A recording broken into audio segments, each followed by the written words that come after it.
speak? Seeing none. Fernando, do you have anybody online? No, Your Honor. Okay, city manager?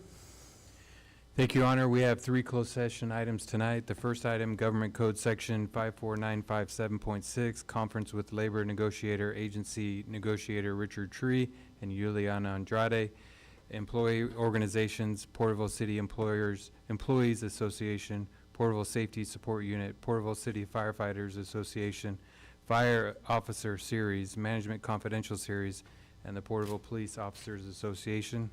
Item number 2, Government Code Section 54956.9 D3, conference with legal counsel, anticipated litigation, significant exposure to litigation, one case in which facts are not yet known to potential plaintiff. And the third item tonight, Your Honor, Government Code Section 54957.6, conference with labor negotiator, agency negotiator, Mayor Greg Meister, employee organization, unrepresented management, interim city manager. Thank you, city manager. We'll go to closed session now, returning at 6:30.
We're now reconvene the meeting at 6:30, open session, and report on reportable action taken in closed session, please.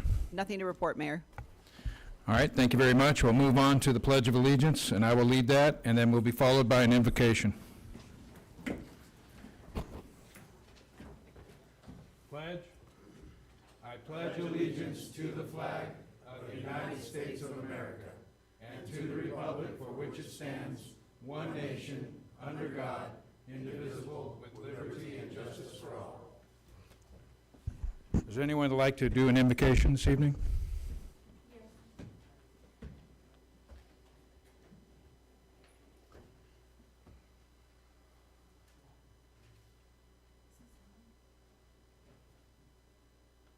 Thanks. Okay, thanks. We gather together today unified in faith and strength for the needs of our city. Whether it be the children, youth, or seniors, we pray for the needs of Porterville to be complete. Blessings upon the businesses that they may be successful and resilient and provide employment opportunities to contribute to the overall prosperity of our community. Prosperity and well-being for all, and guidance upon all city council members to endeavor to build a financially stable and thriving community for all, and provision in areas of lack regarding the budget.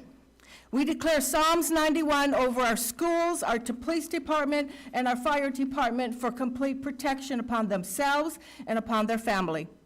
Let all comments be communicated with respect and clarity. May our words be used to build bridges, not walls.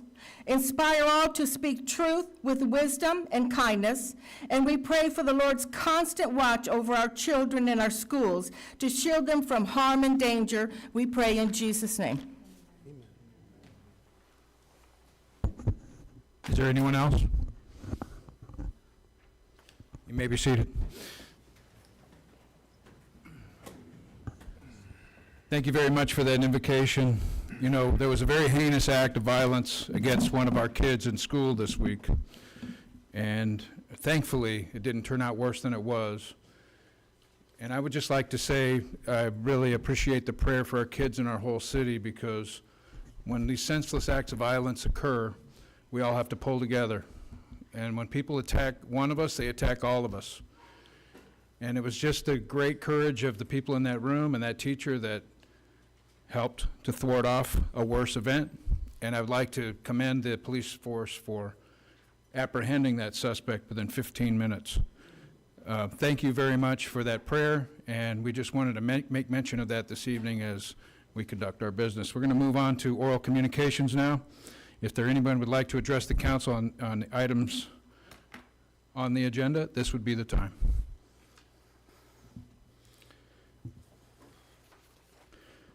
Council, my name is John Coffey, and my contact information is on file. From the agenda this evening, I see that a bit of information is needed. Shasta Dam was constructed and is under the jurisdiction of the United States Bureau of Reclamation, not the state of California. If there is a problem with when water behind Shasta is released, then the Bureau of Reclamation needs to be contacted. On the other hand, Oroville Dam was constructed by the California Department of Water Resources as part of the California State Water Project. Both dams, to some extent, supply water to the Sacramento River. There is currently a federal court order in place that helps reduce salt water from coming up the Sacramento River Delta. Yes, this does in part protect the Delta smelt, but it also prevents salt water from coming up the Delta and destroying that agricultural area, and also moving into the upper San Joaquin Valley. As I'm sure all of you are aware, salt is very effective at killing plant life. I am gratified to see the planting along Main Street is proceeding. It will really make Main Street a lot more attractive, and I am glad to see the city is planting larger trees that hopefully will not be vandalized. Thank you. Thank you, Mr. Coffey.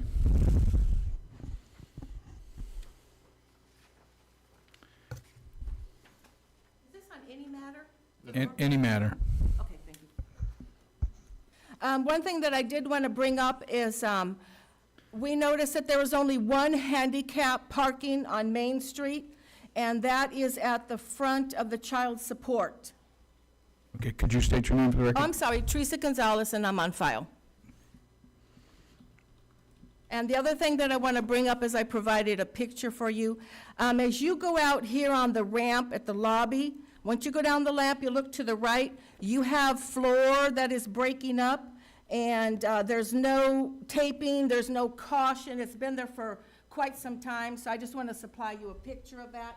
Could cause someone to harm themselves or possible lawsuit. I just took one picture. It's right out here to the right.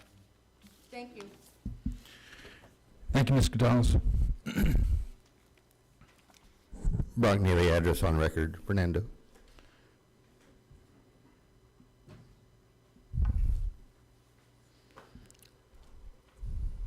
What you're receiving is the official bio of Harvey Milk. Harvey Milk was a United States Navy veteran and officer. He was also the first openly gay elected official in the state of California. Thursday is actually a state holiday in his name,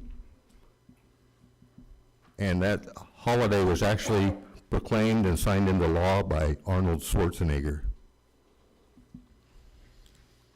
He was a really good city council member. He got a lot of things accomplished for the city of San Francisco before he was shot by a cop. Thank you. Thank you, Mr. Neely.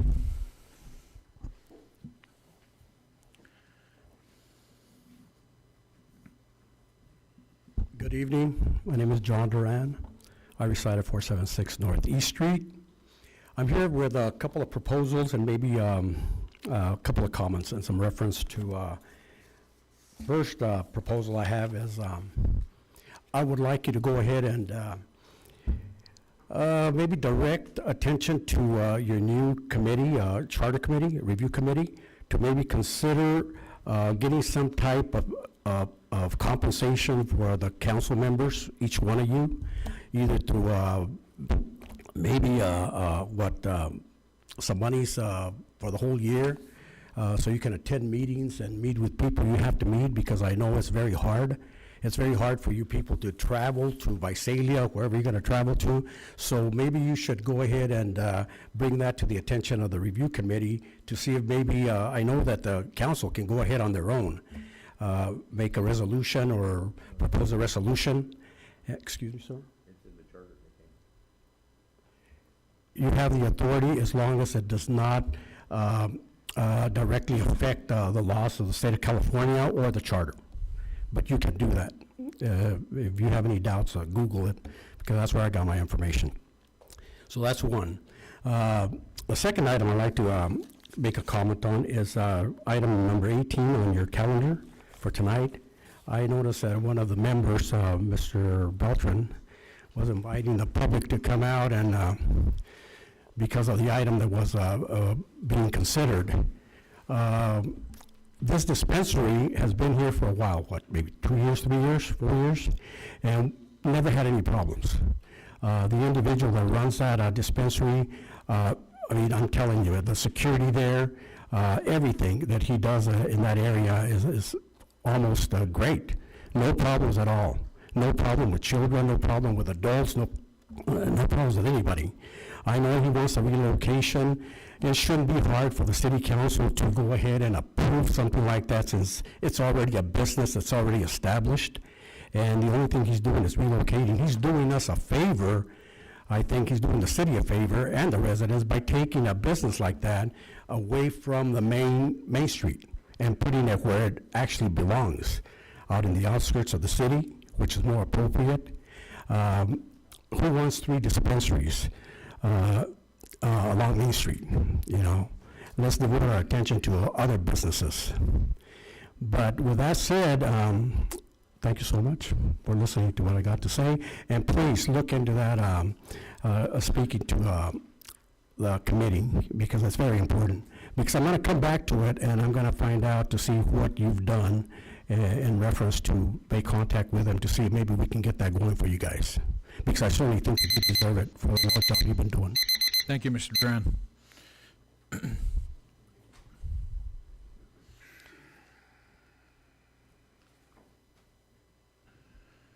Hi, my name is Lee Qualls. I'm a local pastor here in Porterville. I'm also the president of the Porterville Area Coordinating Council, and I am on the Valley Adult Day Services Board.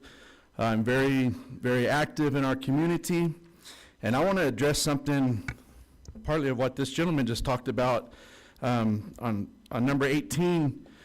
You know, that state law says that you cannot have any type of drug dealing going on within 600 feet of a school. So for all this nonsense to be going on, which I consider nonsense, to try to get this legal to where they can move this dispensary close to a school is ridiculous. I mean, there's all kinds of things being done. They're dividing the property up so it can be exactly this amount of time. Come on, where's the morality kick in here? It is not good for a dispensary to be put next to a school. I totally disagree with this guy. He's not doing our community a favor at all. All he's doing is making marijuana legal, supposedly legal marijuana, accessible on that side of town. I live close to that school, and I see there are minors that go in and out of that school that still go to classes there. People under 18, would you want your kids going there with the dispensary next to it? That's what you have to ask yourself. We have to let our morals make the decisions here, and I don't know who in their right mind could vote for such a thing to happen if with the dispensary going so close to a school. We are supposed to stay within state law, are we not? The law says 600 feet from a school. Now, this gentleman owns a property, but even if he divides it up to where it's on the farthest corner from the school and it's exactly 600 feet, I mean, are we going to allow that? Because you know what he's going to do. He's going to move the dispensary there, and it's going to be on that side of town. I mean, where does it stop? Where's our morals come into play here? Are we going to start allowing strip joints and stuff to go into the areas next to schools? We already have massage parlors that's been busted here in town for prostitution still operating in business. Where does our morals come into effect here? And as somebody that has supported this city council thoroughly and went against other people, and I got to say I'm kind of disappointed that this is even on the table. How did it even come up to be on the table? Now we're looking at this, they're changing all kinds of things for dispensaries. I mean, come on, guys, we have morals. I have morals. I couldn't vote for like that. So I just want you to look at the fact that what's your morals say? What if your kids was going there? What if your kids was ex-drug addicts and they lived next there and they had kids? Would you want your grandkids being subject to that? That's all I have to say. Thank you, Mr. Qualls.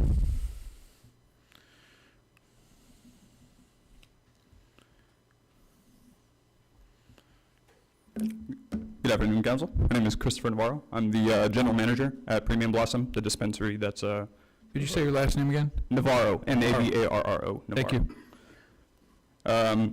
I'd first like to address the Council's constant comparison of cannabis dispensaries in Porterville to bars and why they're not alike at all, and why I think that it demonstrates a clear lack of understanding of what legal cannabis operations look like. First of all, there is no on-site consumption allowed at these dispensaries in town. That is 100% illegal, and any law-abiding dispensary would not let that happen on their premises. Next, the average customer time in-store is only 5 minutes. So where you may compare this to a bar where people are going in there and they're getting drunk, hours of the day, all hours of the day, really. This is not like that. Customers come in, they get their product, and they leave. And a lot of the times, Council, they look like you guys. A lot of my customers, again, General Manager of Premium Blossom here in Porterville, a lot of my customers look just like you. Same age range, they're going in there and they're looking for medicine. These people are not just trying to go in there and get stoned, they're looking for something that's gonna help them sleep, something that's gonna take away their pain and not give them these crazy side effects that some medicines do. Like, a lot of my customers are weaning themselves off of harder substances like Norcos or sleep aids. This is just something to consider. Cannabis sales regulations also. Just to get in the door, to even get a smell, you have to be 21 with a valid ID, meaning any child anywhere near this building is never going to see a product. Sales only occur during the strict business hours. Again, that's every dispensary in town. Some of the, sorry, I forgot his name. My man before me wants to protect the children. I could not agree more. And I think that legal cannabis sales is a way to do that. It is no surprise to anyone here that Porterville has a drug problem. Cannabis, the legal sale of cannabis is not the problem. There are a lot of medicinal benefits of cannabis, of which I don't have enough time to go over. So instead, I'm going to take the remainder of my time to encourage anybody who is curious about cannabis to come and visit me. I'm at Premium Blossom Monday through Friday from 9 o'clock in the morning to 5 o'clock in the afternoon. If you have any questions at all, please come and see me. As our cannabis counsel, I think it's right that you guys come in and show your face and understand the business. I'll give up the last 30 seconds of my time. Thank you. Thank you, Mr. Navarro.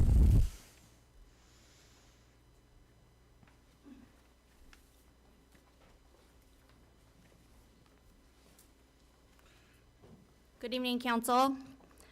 My name is Candace Garrett, and I am speaking on behalf of the owners of Premium Blossom. I appreciate the opportunity to speak before you tonight regarding the proposed relocation of Premium Blossom next to the Porterville Adult School. I want to begin by recognizing a concern we've heard from some members of the community that while the Porterville Adult School primarily serves adults, there are some minors enrolled working to complete their GED or other continuing education goals. That concern is valid, and it deserves to be addressed seriously and respectfully. But here's the key point. California law already accounts for situations like this. Licensed cannabis businesses are prohibited from marketing or allowing entry to anybody under 21 unless they have a state-issued medical card and are accompanied by a legal guardian. Security at Premium Blossom is tight. IDs are checked at the door, there's cameras inside and out, there's zero tolerance for loitering. The business will operate under the same strict compliance standards whether it's next to an adult school or not. Just as we have shown since opening our doors, we are committed to maintaining regulations and adhere to every law required to be followed. I know the gentleman before Chris had said that we have to maintain the law. We are. The state law requires 600 feet from a K through 12. It does not mention anything about the adult school. We must also remember that other cities have already navigated this issue responsibly. In San Diego, Apothecary operates near San Diego Continuing Education, which also serves some minors in its high school diploma program. In Sacramento, dispensaries like All About Wellness are within blocks of an adult and alternative education centers that occasionally enrolled students under 18. And in Oakland, Bloom is near the Oakland Adult and Career Education Center with no history of safety issues or conflicts with school operations. These cities have shown that proximity does not equal risk when laws are followed and enforcement is strong. More importantly, Premium Blossom is committed to being a good neighbor. This includes working directly with the adult school and local officials to ensure that all concerns are addressed. This relocation would not only meet legal standards, it would benefit the community, increase jobs, tax revenue, and responsible access to cannabis products to contribute to Porterville's growth. The decision to consume cannabis is already made up in a person's mind. One does not decide to consume cannabis because there happens to be a dispensary in close proximity to their school or their workplace. I also want to turn the attention to the social media posts regarding Premium Blossom's move. It seems as though some posts were specifically made to create traction to back people's agendas. It's much like the news channel you might decide to watch. If you're a Republican, you tend to turn to Fox. A Democrat, CNN. And when you watch these channels, the media is spinning their narrative to the consumer. Please summarize. So the residents of Porterville who are against this move and came because you were encouraged to from a biased social media post, I urge you to dig into the actual facts. I ask you, Council, to consider this proposal with both caution and confidence. Caution in making sure our safeguards are in place, but confidence in the proven ability of regulated cannabis businesses to coexist respectfully in our community. Thank you. Thank you, Ms. Garrett.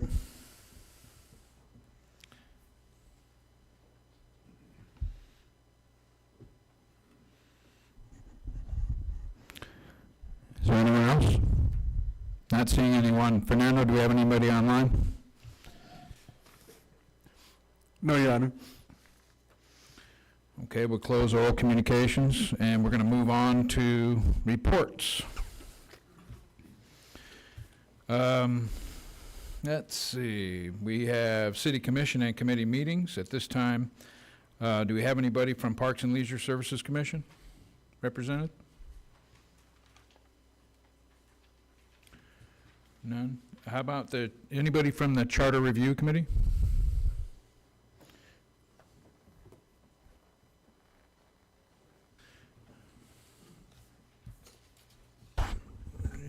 Hello, Vice Mayor, City Councilman. Greg Shelton, 888 North Williford Drive. I'm the chairman of the Charter Review Committee. Happy to say we had our first meeting. I want to thank Fernando and our other charter member, Clayton Dignam. They got the facility up, got all the electronics up and everything, and I guess it was broadcast. For the most part, got a lot of compliments about it. They were backhanded compliments, and it's like really much of a disaster as we thought it was going to be, Greg, so I'll take it. It's a win. We set things up. I got 4 experienced guys on there, which are good. I got 2 guys that are really kind of feeling their way, and then 3 people that are raring to go. So it's going to be interesting trying to sit on them. But what we need to do now is we've got everything set up, to go. Now what we need from you guys is we need your ideas, because at our next meeting, we really can't go any farther forward until we get some ideas from you. Some councilmen have given me and another member some ideas, but I guess is they're going to have to put them in a package, and you all agree to them and then send them to us. And if we can get enough of them done, maybe we can even, as somebody said tonight, maybe even look at some other ideas if you guys haven't put them on there, such as council pay. There's also, I got a lawyer on there, and he did a great job of noticing that our charter, the part that still enforces archaics, there's some things on there that we don't do anymore. So we even thought about maybe doing one particular cleanup section just to kind of bring everything in compliance with what's happened in the last 10, 15 years. So anyway, it seems to be working well. Biggest complaint I had is we went an hour and a half, and that was a half an hour too long. So if you guys want to come, next meeting is June 19th, isn't it, Clayton? June 19th, next meeting? Fernando would know. I'm sorry. June 19th, 5:30, over across the street, if you want to go. But if you can get your stuff to us so we have something to chew on at that meeting, that'd be a lot. That'd be help. Thank you, guys. Thank you, Mr. Shelton. All right, that's the Charter Review Committee. Do we have anybody from Library and Literacy Commission?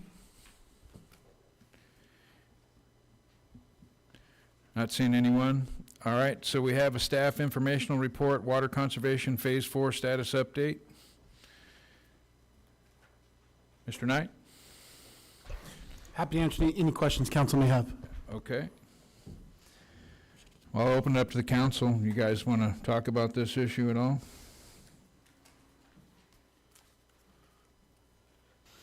I think going into the public hearing, we'll be able to Okay. really get an idea where we're going to go with that. Well, let me say a couple of words. Thank you for joining us, Mr. Mayor. And I apologize to everyone that it's getting kind of warm in here. I already took my jacket off. We had the air conditioner going earlier, but having some technical difficulties with it, so please bear with us. Mr. Mayor, would you like to take over? Or would you like me to finish the next stage here?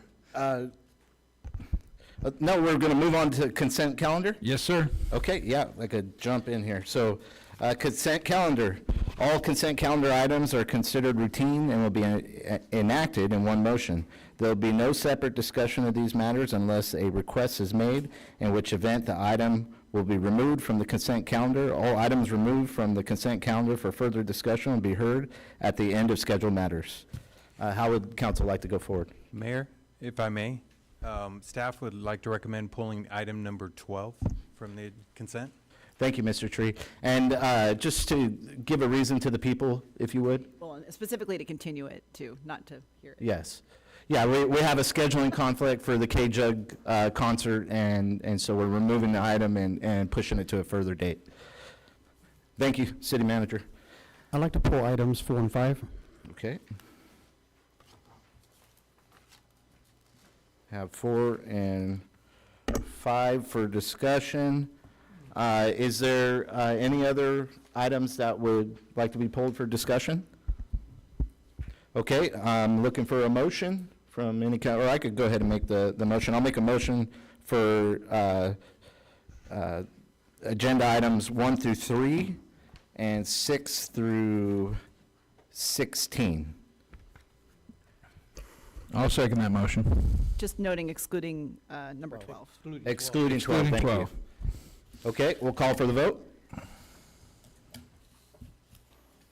Passes 5-0. Okay, moving on to our first public hearing, number 17, City Manager. Thank you, Mayor. The first, we have 3 public hearings for tonight in tonight's agenda. The first public hearing, item number 17, public hearing to consider the transition to Phase 3 of the city's water conservation plan and alternative consideration of Phase 2. I'd like to invite Assistant City Manager to read the report. Thank you, Mr. Tree, Mayor, and members of council. This is a time and place to conduct a public hearing to discuss with council the consideration to transition from Phase 3 of the city's water conservation plan and alternative considerations of Phase 2. Throughout the winter months, the city has operated under Phase 4 of its water conservation plan.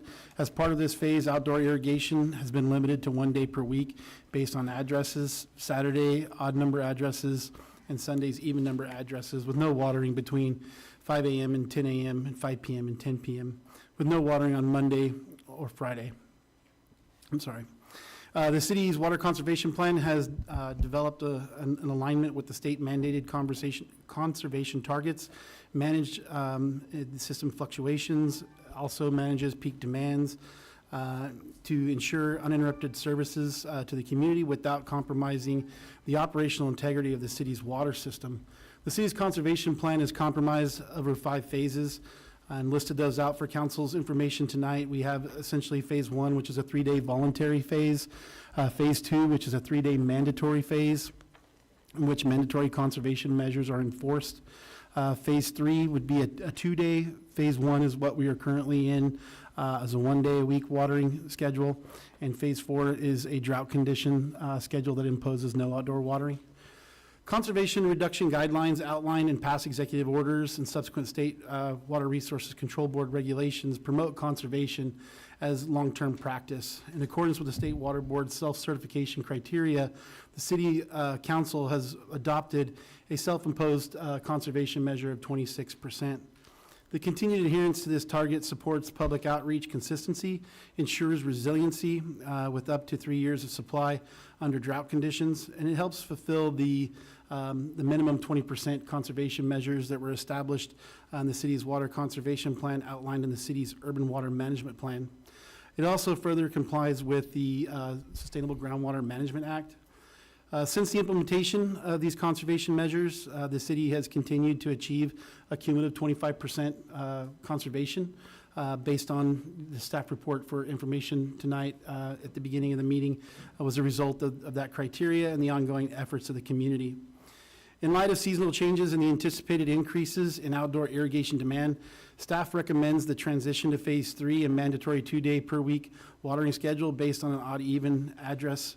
Under Phase 3, odd addresses essentially get an additional day of irrigation. But looking at the information of the system status, staff is also would like to alternatively bring to council, should council wish to provide residents with greater flexibility while still meeting the conservation goals. Staff supports the transition of Phase 2, which would permit mandatory watering 3 days per week. This approach could be a better accommodation to the community's needs during the summer months, and particularly would continue to follow the favorable conditions that are outlined before us tonight in this consideration. Just important to note, the Tule Subbasin has received approximately 90% of an average rainfall. The groundwater levels and conditions continue to remain stable, with average standing water levels up, which is also an attachment in this staff report. The production capacity is also up, and production levels with no signs of systemic stress on the system. The city continues to meet and exceed the long-term conservation goals, positioning it to offer some relief for more restrictive watering schedules without reversing the progress that we made, essentially. Whether Phase 3 or Phase 2 is selected by council tonight, staff recommends that the new schedule be effective June 1st and continue through September 30th, which the city would then return back to Phase 4 for fall and winter months. The recommended action and its alternative are designed to balance the responsible water management with the community's needs during the summer season while preserving the city's longstanding commitment to conservation measures. The recommendation before council tonight is to consider the public hearing transitioning from Phase 4 to Phase 3 of the city's water conservation plan. Alternatively, consider implementing Phase 2 to the mandatory 3-day water per week schedule as a transitional measure for summer months. If council determines that the current water supply conditions support the providing additional flexibility to residents, and direct staff to resume Phase 4 restrictions beginning October 1st to reflect the seasonal water use restrictions. Staff is available for any questions should council have any. Thank you, Assistant City Manager Knight. At this time, 7:01, we'll open the public hearing.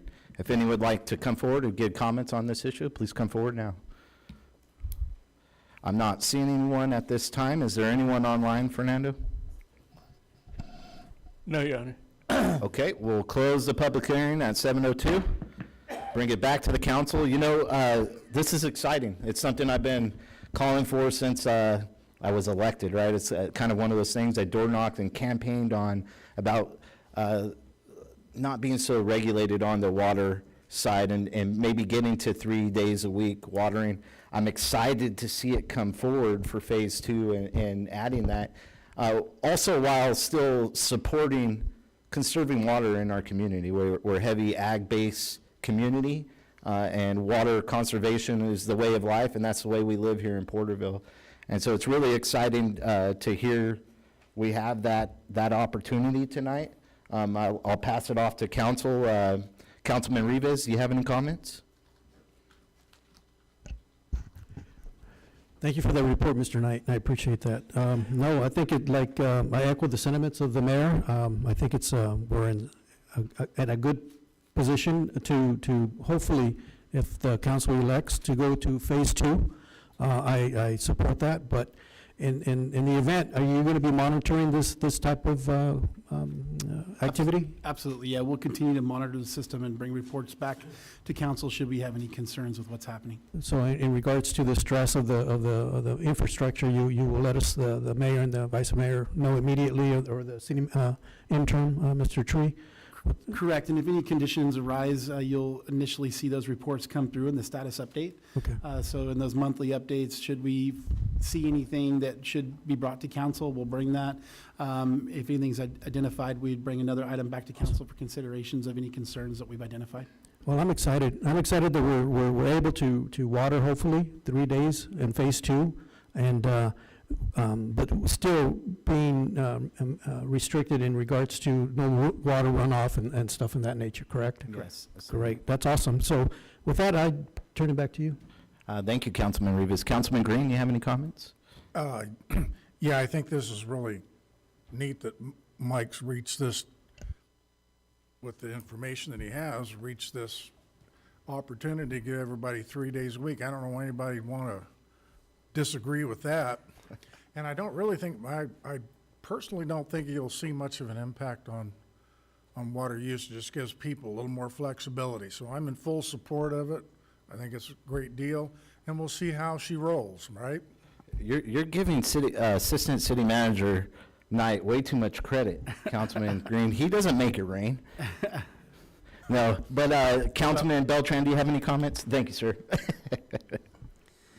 Yeah, for the community, I hope that this shows the progress of all the efforts that the city goes through to have a very diverse water portfolio, whether it's buying shares, the conservation of water, the tertiary plant, this big investment in the storm drains, the storm basins.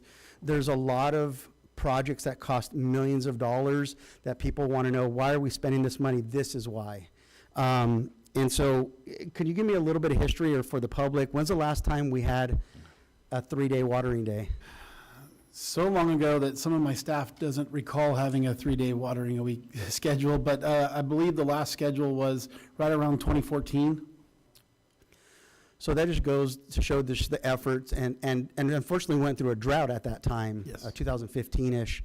So as much as we want to wheel stuff into existence, it's Mother Nature ultimately that we have to play that hand, but the city is doing all that it can. City Council tries to support those capital improvement projects.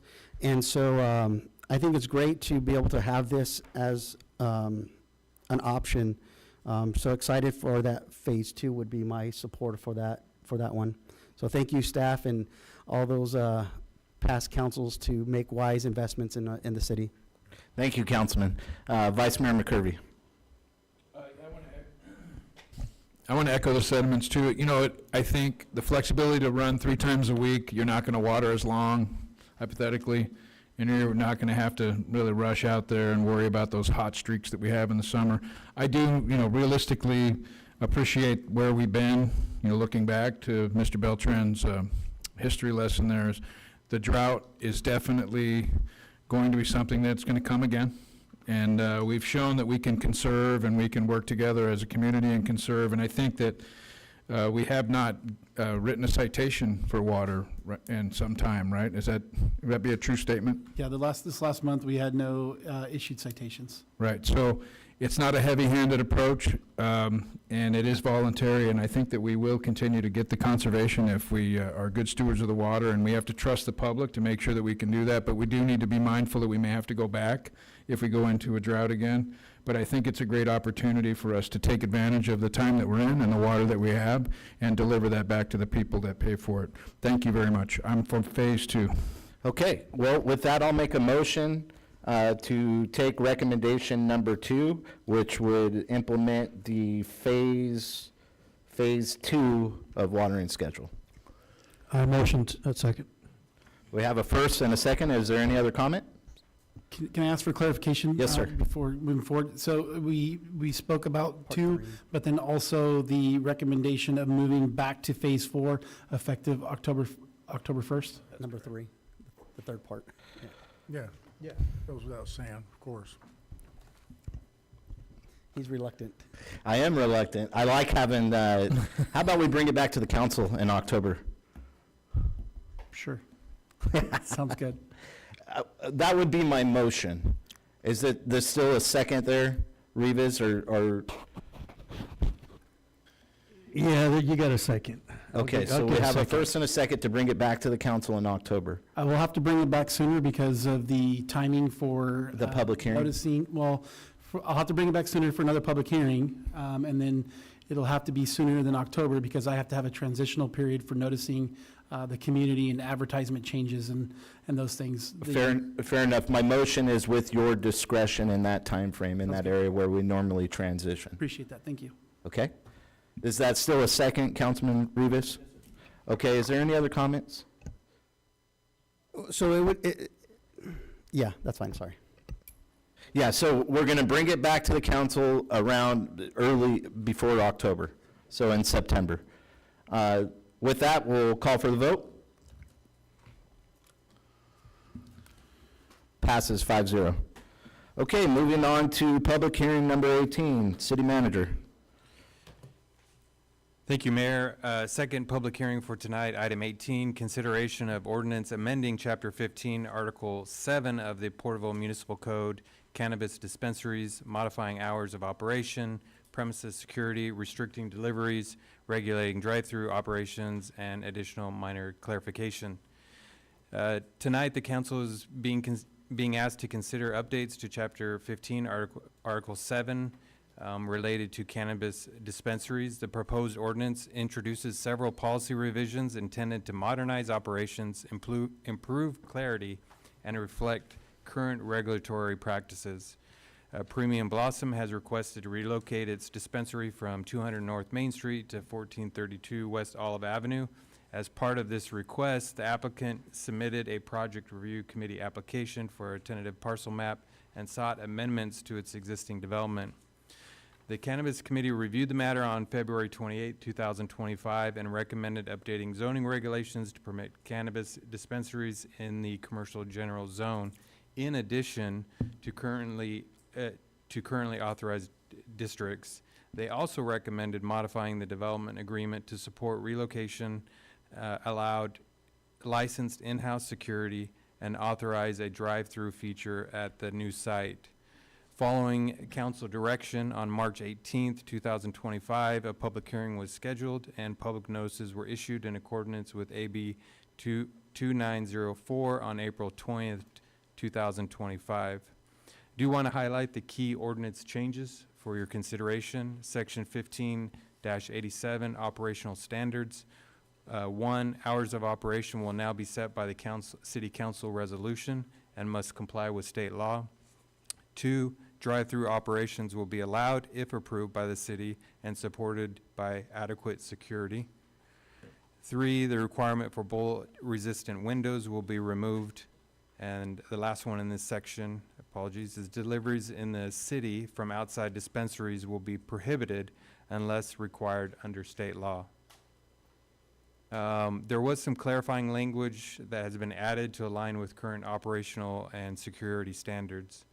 In addition, section 15-89, employee requirements, it's noted that all dispensary employees and independent contractors must obtain an employee permit from the Porterville Police Department. In regards to the environmental review, the proposed ordinance is exempt from CEQA as it will not cause any significant environmental impact. Staff recommends that the City Council hold the public hearing and receive public input on the proposed ordinance. 2, approve staff's CEQA determination, and 3, approve the draft ordinance amending Chapter 15, Article 7, waiving the first reading and order the ordinance to print. That's the conclusion to staff's report, and happy to answer any questions. I just wanted to add one thing. Thank you, City Manager Tree.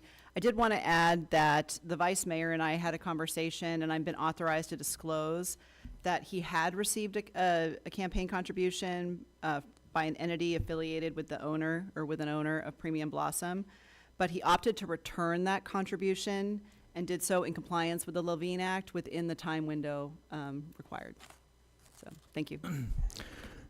Thank you, Julie. Before you open up I may have made a mistake earlier because I opened up the public comments and there were a lot of comments about the dispensary already, so they're already on the record.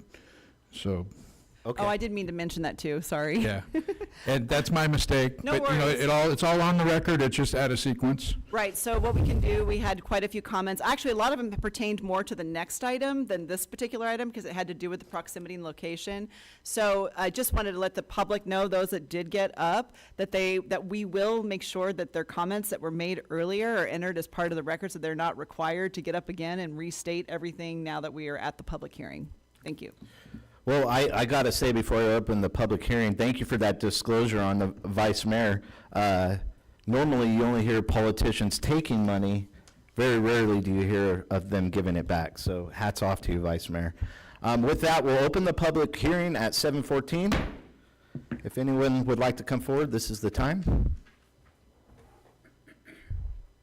I'm not seeing anyone at this time. Fernando, is there anyone online? No, Your Honor. Okay, we'll close the public hearing at 7:14, bringing it back to the council. Councilman Beltran, you go ahead and lead this off. Thank you. Being on the Cannabis Committee over the last 2.5 years, the businesses have been successful in the community. I've stated many times on the record of the optics of all of them being on Main Street, given that there's parades and community events on Main Street, and just more of the optics, how that wasn't always something I thought was good. Pertaining specifically to this, the hours of operation falling into the parameters of state law, I know that was a request by the 3 dispensaries. I think that's fine. We're working within the state law still, of hours of operation. The elimination of the requirement for bullet-resistant exterior, that might have been some overhanded security measures, given that this was new to our community. The past council had those requirements in, not knowing. There have been thefts and robberies from early dispensaries and other areas that are more, I would tend to say more crime-ridden. That isn't the environment, especially on Main Street, given its physical location close to the police department. That was just unneeded expense on their part. I believe is Haven, do they have the bullet-resistant windows? Since they were first, I can't remember if they. Yeah, but there was conversation about them removing it or not having it. Okay. I thought so. I wasn't sure if that was an additional cost that they had to incur, but they didn't, okay. My only concern with all of these is the drive-through window, the drive-through facility. I know there's gonna be the argument as far as people with mobility, maybe people who might have minors in their vehicles, kind of having access to this product. My concern is that you can't, even though it's legal, you can't buy alcohol through a drive-through window. You can't buy tobacco through through a drive-through window. This is that slippery slope of just because it's legal, is that what we want in our community? All things may be legal, 600 feet. That doesn't mean we have to follow that. That's the minimum. We can make it 1,000. We can do whatever we want here as council. You can meet all these check marks, and we can still say no. We have that discretion. I'm just sharing my opinion on this matter. As far as the drive-through window, I don't think that that would benefit our community. Those who might claim that they have mobility issues or access to it, there's delivery options. They can have somebody else purchase it for them. How do they get their groceries? How do they go to the doctors? There are ways to get something if they want to. I think a drive-through cannabis dispensary is not a good look in our community, whether you agree or disagree with that. I feel that that is just lowering that bar that I think we have as a community, personally. I'm not against cannabis use. I'm not against those who need it. There was a statement made earlier. I completely agree that this is probably less harmful. I would say it is less harmful than a lot of the opioids that people are given. They're not as addictive. There's a lot of other health benefits that start to compound themselves. So I'm not against the medical use part of it. It's the recreational use I have a problem with. I hate it when I'm in a shopping center. I hate when I'm driving down the street. I hate when I'm at the park and I'm smelling it. It's disgusting, personally. It's not, just because the state legalized it, people are just running away with this. And this, what cannabis is now is not what cannabis was 20 years ago.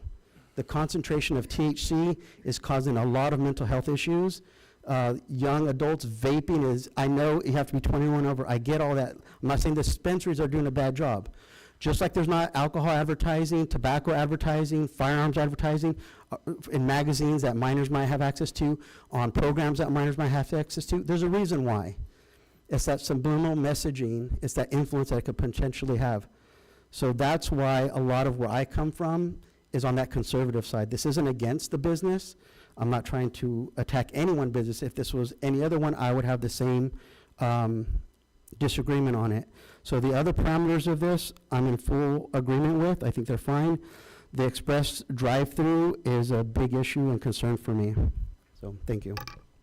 Thank you, Councilman Beltran. And so, just for clarification, because I didn't hear you say the deliveries from dispensaries located outside the city, which would be prohibited, you're in support of as well? If it's legal, I don't know why we would be banning it. So you support people delivering from outside the city, driving in and delivering it, but you don't support a drive-through window? It's the optics. Okay. I thank you for the clarification, sir. Councilman Rivas, you have any comments?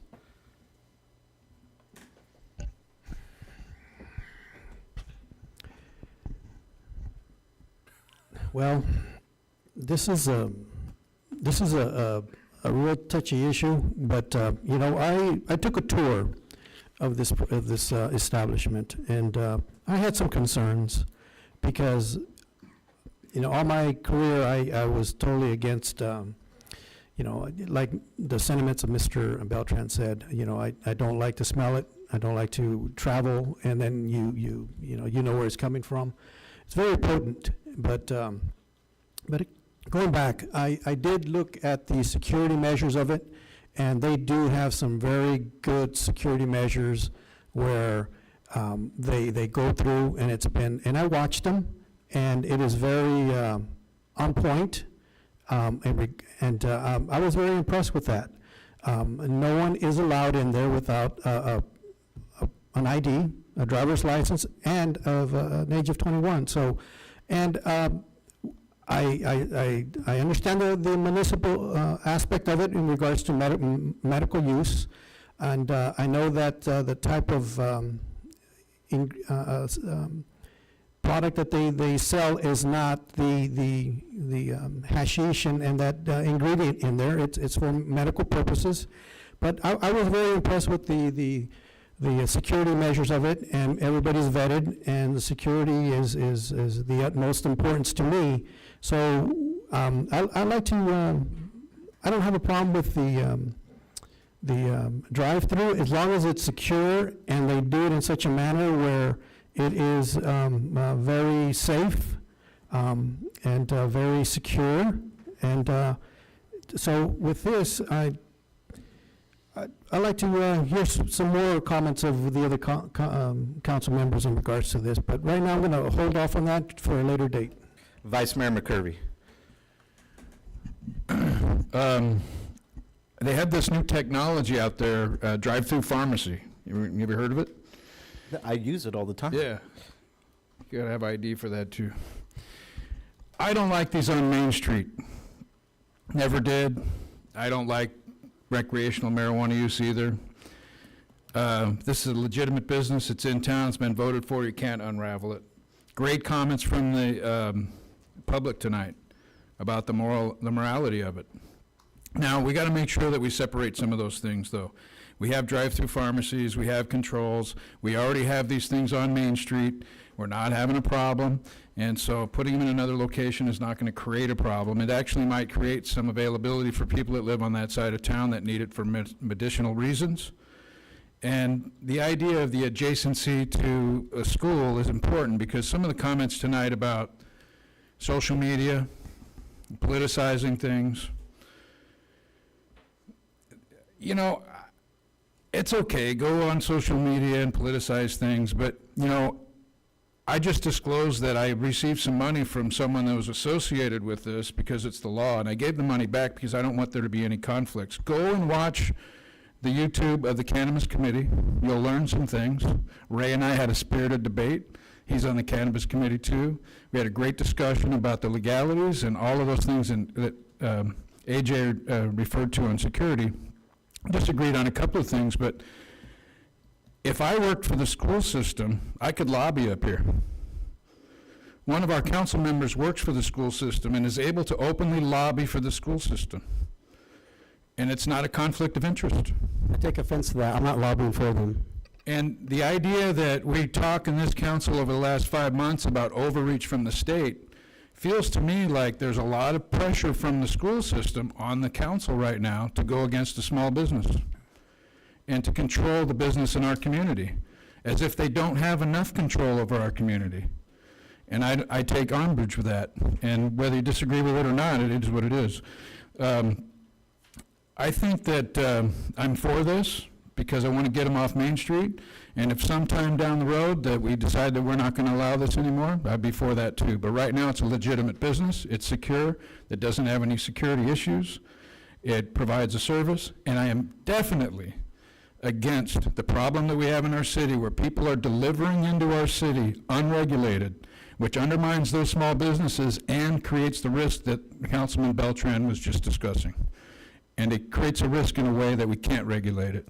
That's on this in number 18, and I'm all for that, and I want to regulate that, and so I'm for this item. Councilman Green, you have any comments? Well, I think I'm in agreement also. I've kind of tried to digest Mr. Beltran's comments and AJ's and Ed's, and I think I agree. It seems like, from what I've been told by police department, that there's really not having any problems with it, and I agree with Ed. Getting it off Main Street is a plus, so I think I can support the measure. Thank you, Councilman Green. Well, I would like to disclose Board of Trustee Felipe Martinez reached out to me. I think it was more on the next public hearing. Now, just because we as myself as the mayor and then the other council members that aren't serving on the cannabis committee, I thought the understanding was we split these issues because there was an agreement on these coming forward, but the disagreement was on the location. Is that, because that's what I thought I heard coming out of the cannabis committee. So there were recommendations made, but then the council heard them and then in turn made recommendations to have it brought to you. We were originally going to bring it all in one As one, item. yeah. But, so a couple things. First of all, the regulatory ordinance and then the zoning ordinance, which you'll hear about in the next item, even though they were initiated related to a specific business, they have general applicability, right? They are changes that will apply to any dispensary that's allowed in the city, right? So just wanted to make sure that's clarified. So because of that, I know that the applicant, that Premium Blossom, is still on their end, working on some things to get the information that they need so that we can get going on the development agreement. So I know staff reached out to them, talked to them about going ahead and moving forward with the ordinances, just so that we can keep things going and keep it moving, since I understand that has been direction from the council to keep things going. So they were, I understand the applicant was fine with that and was good with that. And so there still will be a development agreement on the specific location, with regard to the specific the change in the location. It'll be a new development agreement for that new location because they're tied to the property. And that will also require a public hearing because that is also, it has to be done by ordinance, by statute. So we've got 3 separate items. I don't know if Gotcha. I'm answering your question, but. No, it did, but I guess what I was asking is the recommendations or the analysis of these recommendations. This was something that the cannabis committee brought as Yeah. this is what we wanted to go Right, forward with. these were recommendations, but with the understanding though that it was brought for consideration by the Yes, council. yes, of Yeah. course. So, I mean, there wasn't necessarily agreement, meaning there wasn't necessarily agreement on all items between the members, but there was agreement to bring the items to the council. These ones here, and then we separated the other item because there was major disagreement. There was I major watched the yes, cannabis right. committee There was meeting. major disagreement on the location in particular. Yes. I don't recall offhand if there was a lot of disagreement with regard to the regulations. I don't think there was nearly as much, if I remember correctly. So, and I do think that although I will say, I don't think we really talked a lot about the drive-through facility portion. The emphasis was on the delivery issue that was location, yeah. noted and some of the other changes that were made. Yeah. Okay, thank you for that clarification. Welcome. Yeah, Councilman Beltran, the comments of lobbying, Councilman Beltran has took some hard stances as far as, exposing maybe tampon dispensers in the boys' restrooms or talking about kids smoking in the bathrooms. He has stood on some moral high grounds that took courage to come out and speak about. And so I just would state that. I'll just leave it at that. It is a controversial decision we're making tonight, and so I get that. I hated the fact that we put 3 dispensaries down on Main Street. I campaigned on it. It was something I talked about. We have an opportunity to, that's the next one, right? Yeah, I'm already jumping the gun here. So I'm in support of these. The drive-through window isn't that big of a deal. I mean, you're just giving access to people, to what people are already getting. I love the fact that we are going to, for deliveries from outside businesses coming into town and not paying taxes. It needs to be addressed. I think this is a good thing. And this presents opportunity for the other cannabis clubs in town. If they want to try to go down the avenue, it's open for everyone. We're following state law, and we do have the discretion tonight. That's really all I have the comments for. Bring it, how does council want to go forward? Would you like to make another comment?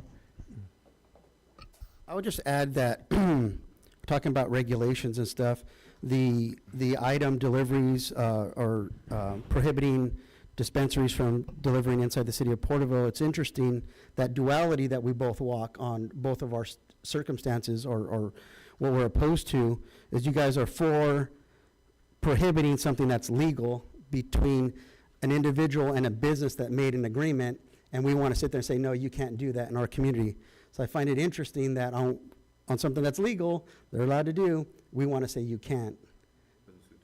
Can I respond, please? Well, and, yeah, you can, just, I would say if we are gonna open that door, Councilman Beltran, and we do have the ability as a council to make that decision, I think that they should have to pay city taxes, like the rest of the cannabis dispensaries. Go ahead, sir. But we do this with a lot of items, a lot of stuff, order things online, purchase, and it delivered, and the city doesn't get that tax. Yes, we do. Not always. Vice Mayor. I just want to make this point, and I love sparring with you, Councilman Beltran, because we are both men that have moral courage, and we're fighting for what is right. And we may disagree on a few things, but we agree on most things. So I appreciate your courage to stand up and say the way you believe it. And I would just say this was built as a local, everything was about this was local. I think that delivery issue is a local issue about taxation. And I think there's also that security issue there too, Mr. Beltran, because we don't know who's coming in here and how they're regulating that. So that's a risk for me. Okay, how would council like to go forward? Or do you have a comment? I have a comment. You know, and Mrs.,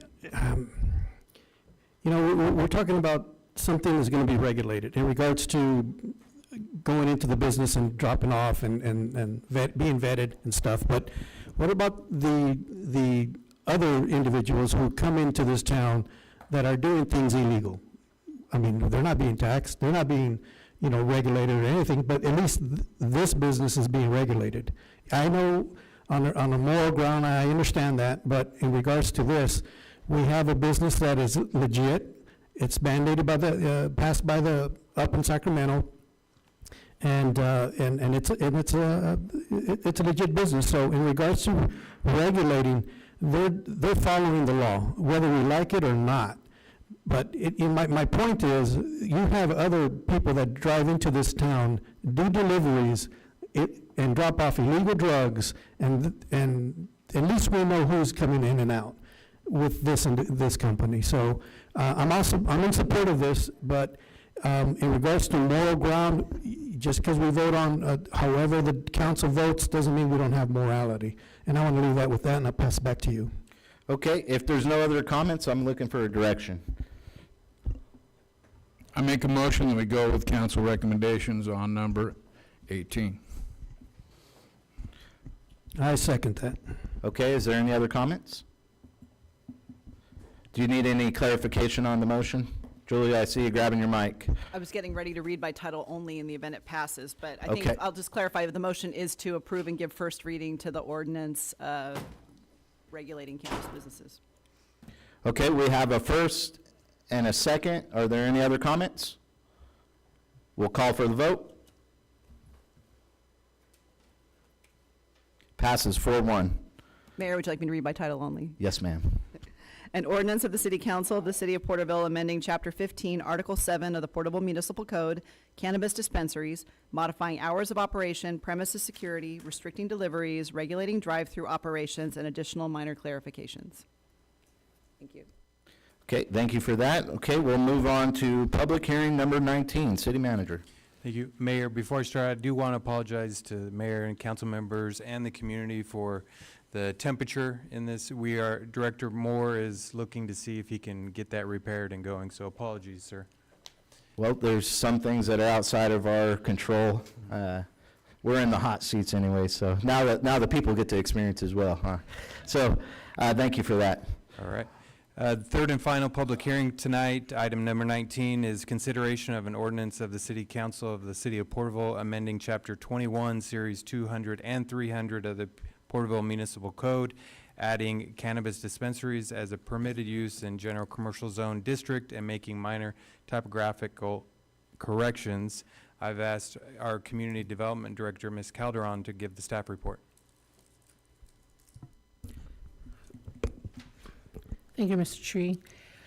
So as mentioned in the previous item, they're very tied together, and it almost seems like it's the same item, but this one specifically speaks to adding and allowing cannabis in CG General Zone District, and then making some typographical corrections. So as mentioned before, Premium Blossom's interest to relocate is what brought about the item, and it went before the Cannabis Committee on February 28th. And that's where, we did have some agreements by the Cannabis Committee to bring back and approve adding dispensaries, allowing cannabis dispensaries within the CG zone, as set forth in Chapter 15 and Chapter 21 of the Porterville Municipal Code. And these changes, like mentioned, would change the zoning regulations to expand the potential location in the city where cannabis dispensaries could operate. So March 18th, council approved proceeding with setting this public hearing for tonight to consider and give first reading to the above described amendments to Chapter 21. And then a 20-day public notice was also opened up before this city council meeting to seek public participation. So the two proposed changes under this public hearing is a text amendment to the Porterville Municipal Code, Chapter 21, Development Code, Series 200, Article 203, Commercial Districts, Table 203.02, Land Use Regulations, Commercial Districts, to allow cannabis dispensaries as a permitted use in the CG zone, which is the General and Services Commercial Zone District, subject to provisions of the Municipal Code, Chapter 15, Article 7, and a text amendment to the Porterville Municipal Code, Chapter 21, Development Code, Series 300, Article 301.23 for cannabis cultivation, amending minor typographical errors, and including CG as a permitted zone, permitted use. So these changes will be consistent with the General and Service Commercial Zone District and General Plan Land Use. So City Council is not required to make any specific findings to approve municipal code updates as long as the proposed amendments do not violate any state laws regarding the proposed changes. All noticing is properly done. The change is consistent with the general plan, and a public hearing is held. So as a charter city, the city also has even more freedom to change ordinances governing local matters.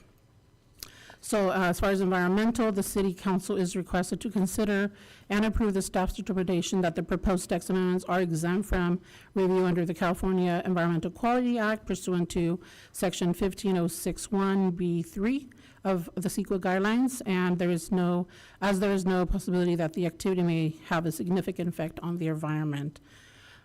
So before you, the recommendation is to hold the notice public hearing and consider any public testimony concerning the proposed ordinance.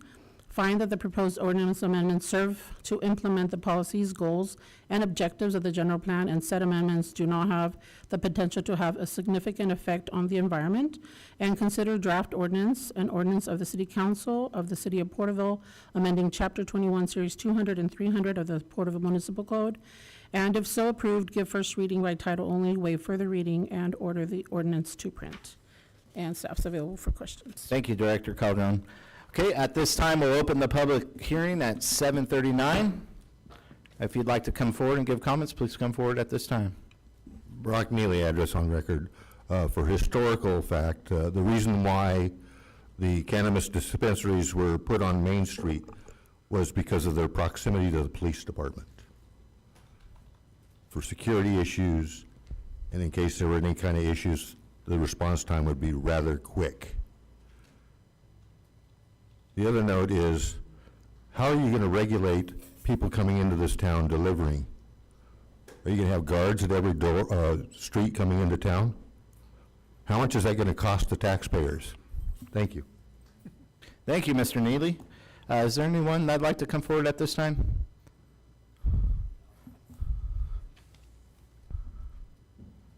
All right. Taha, address on file. I guess I came in right when the AC kicked in. I was waiting this whole time for that. Thank you for bringing it. Thank you. Thank you, Donna. We appreciate it. I brought the cool air. Yeah, I've been listening online. A lot of people on different sides of this. It can be real simple but real difficult because the idea is about cannabis, but this makes sense. This is a business. It needs to compete. And when I go in other towns, there are drive-throughs. The concerns about availability to children, we can sit down and find 4 or 5 businesses within that area that need to be addressed first. I don't think this operator would be a problem. So I'm totally for just the business aspect. I'm not for marijuana, but since we have it on the books and it's approved and it's a business, and this is a business-friendly council I've always seen, and I appreciate you guys for doing that, why not create an environment where our businesses succeed in a way where we don't have to stop competition from coming in, we'll just beat competition. We'll be that effective here. We'll build all our services. They can deliver, they can have a drive-through window, and therefore economically it'll make more sense because somebody that comes out of town may have to pay for gas and insurance and all that, and there'll be more here. And they'll get the advertising local. So I think it can solve two birds, one stone, and I appreciate the leadership on this council. I appreciate the way you guys talk about things out loud and express how you feel about the issues. That way the public can see where you're coming from. Again, I can see both sides, you know, and it's a difficult place that you guys put yourselves in, but I think you guys navigated a good job. And the people that are on both sides of this, you guys support them 100% in these rooms and outside these rooms. So thank you for the time to speak to you guys. Thank you for the work you're doing. Thank you, Ta. Is there anyone else that'd like to come forward at this time? Yes, this is the time.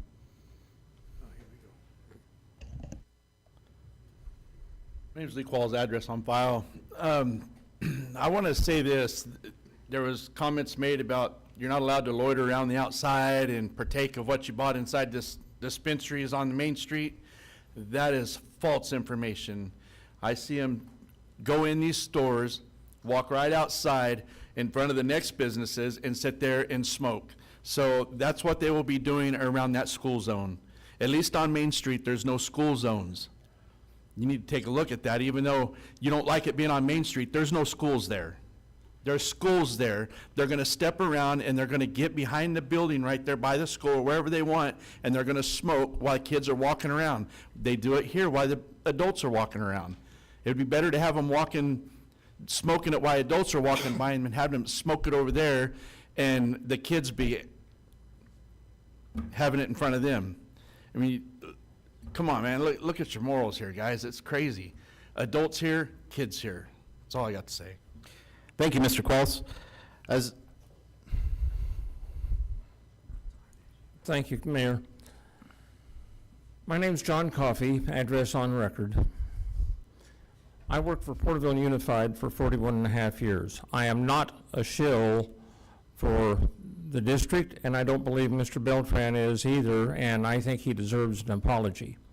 That being said, we've dealt with the adult school being immediately contingent to the proposed dispensary. Don't forget, West Putnam School is quite near also. Thank you. Thank you, Mr. Coffey. Is there anyone else? I'm not seeing anyone at this time. Fernando, is there anyone online? No, Your Honor. Okay, thank you for that. We'll close the public hearing at 7:44 and bring it back to the council. You know, there's some comments about schools. If you go east or west from Haven, there are elementary schools and junior highs. You know, I've driven with my son. He's just old enough. He's 10 years old, down Main Street. Guess what? He could read. He could read the signs. And he's going, what is that, Dad? Right? So to pretend like we're moving a business, giving an opportunity for a business to go and pursue an opportunity to be successful, that's a good thing, in my opinion.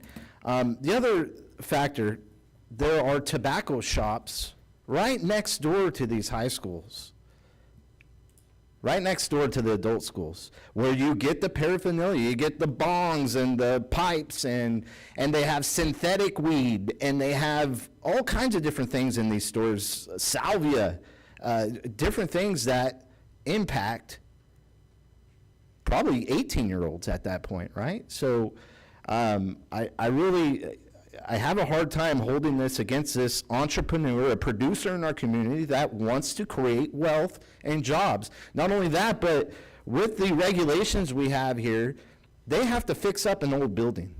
This beautifies our community. And the owner in the past meeting already committed that they'd keep this business open on Main Street. These are good things for our community. I'm not a supporter of the marijuana dispensaries, but they're already in play. This is the cards we're dealt, And ultimately, this is where we're at. I pass it back to the council. Councilman Green, do you have any comments?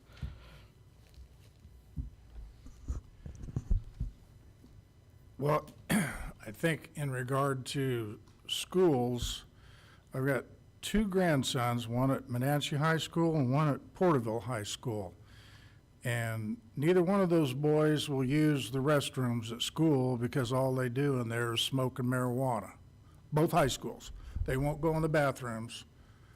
I've gone from my house, I have the grandson at Porterville High School, and picked him up to bring him up to my house so he can sit on the porcelain throne and not have to be in a marijuana-filled bathroom. So where's that stuff coming from? It's not coming from the dispensaries.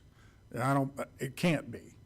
So I'm in support. I don't think kids, if there's at the adult school, if they're under 18, they're not going to play hooky to go to the dispensary to get their marijuana. They're getting it other places. They're not getting it out of dispensaries. And I just add, I think you got to be 21 to purchase marijuana. Yeah, so that's right. You're right. Correction. End of my comment. Okay, Councilman Rivas, do you have any comments? Yeah, earlier, like I said, thank you for the pros and cons of these conversations that we're having, but in regards to taxpayer paying these regulations and who's coming in, I think that's a unfounded comment. But anyway, in regards to this, this man, I seen his security. I like his security. To me, if it weren't for his security and the approach that he took, I wouldn't have a second thought of voting for this. But in regards to this, he demonstrated some very good security measures that I like, that I've been accustomed to, and with that, for example, these dispensaries were here before I got here. So we're trying to make the best of it, and we're trying to beautify this town. I don't like marijuana, period, but it's a business. It's a sign of the times, and we just have to just ensure that everything's being regulated based on what's coming down from Sacramento and down to the local level. But in regards to that, I think I have confidence in this business, and I don't know him personally, but what he demonstrated to me is he has my confidence in regards to security measures, and I'm pretty sure that whoever is delivering these products, I'm sure he has a time and date and when they're showing up and so on and so forth, so they know who it is and the individual who's coming in. I'm pretty sure they vetted the company that's doing this type of business with them. So I don't think that they're that naive to just think they're going to get anything from somewhere else. So in regards to that, I turn that back over to you, Mayor. Thank you, Councilman Rivas. Councilman Beltran, you have any comments? So I'll start by saying I'm pro-business. I'm not against the cannabis. All the problems that the schools are having, the crime, the illegal stuff, I know is not coming from you guys. There's a small percentage that the kids steal from their parents if it's not secured and what have you, but it's not because of your guys' business model. It's not because of your guys' security. It's not your guys' fault that there's bad actors out there. The smoke shops, we can't regulate them as far as all the synthetic stuff. I wish, as much as the state wants to regulate stuff, it's ridiculous that they're not cracking down. I don't know if it's the FDA or who's supposed to monitor that stuff, but it's very frustrating. We have these tobacco shops that are right on the city limits, and so the county has a hard time regulating them. So this isn't, unfortunately, the cannabis business has a black eye because of the bad actors, not because of the good actors such as yourselves. I'll just go back to my concern as far as the proximity. I dropped out of high school. I finished through adult school. And at that time, I was a cannabis user. And it wasn't the stuff that they have now. I don't believe if they had this stuff now back then, I probably wouldn't have finished school because it is that potent.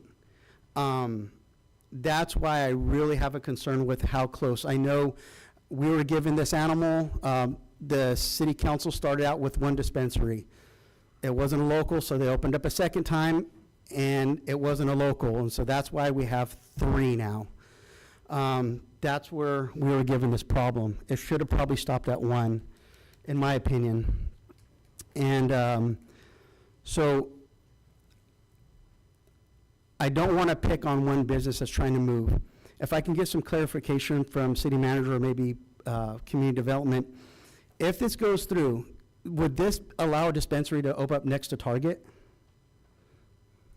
So if that's a CG zone, then yes. Yeah. Next to If Save it's- Mart, next to So Galaxy if 9? wherever that zone is at, is wherever Right. would be able to. So just know that potential, that allowing this then opens it up when you're going Christmas shopping, when you're, where's the main hangout for teenagers right now? Target. So just know we're opening that can. This, if there was a little bit further from, if I had to redo this, if I was on council at the time to do our charter, to do this regulations, it would have been a little bit further. I wouldn't have, maybe 1,000 feet, and it would have been from any educational facility, whether it's a college, adult school, anything like that, and houses of worship. There would have been a little more regulation on that, but as far as just opening this up, just know that once we do this, you open that potential for these other entities to then say, you know what, the Target's the biggest shopping center, I want it there. And so, again, it's not their fault, it's the consumer's fault, it's society that's manipulating this legal item, just like they do alcohol. This isn't just a cannabis thing, this has to do with alcohol, this has to do with tobacco. There's a lot of things that are manipulated by young individuals or people that are just, not following rules. So I just want on the record, this isn't a personal thing against one particular business, it's the overall. And I'll read section 301.23, section A, purpose and intent. Number 2, the city council finds that the restrictions and or prohibitions of non-commercial cultivation, commercial marijuana cultivation, marijuana processing, marijuana delivery, and marijuana dispensaries are necessary for the preservation and protection of the public health, safety, and welfare for the city and its community. And it's the city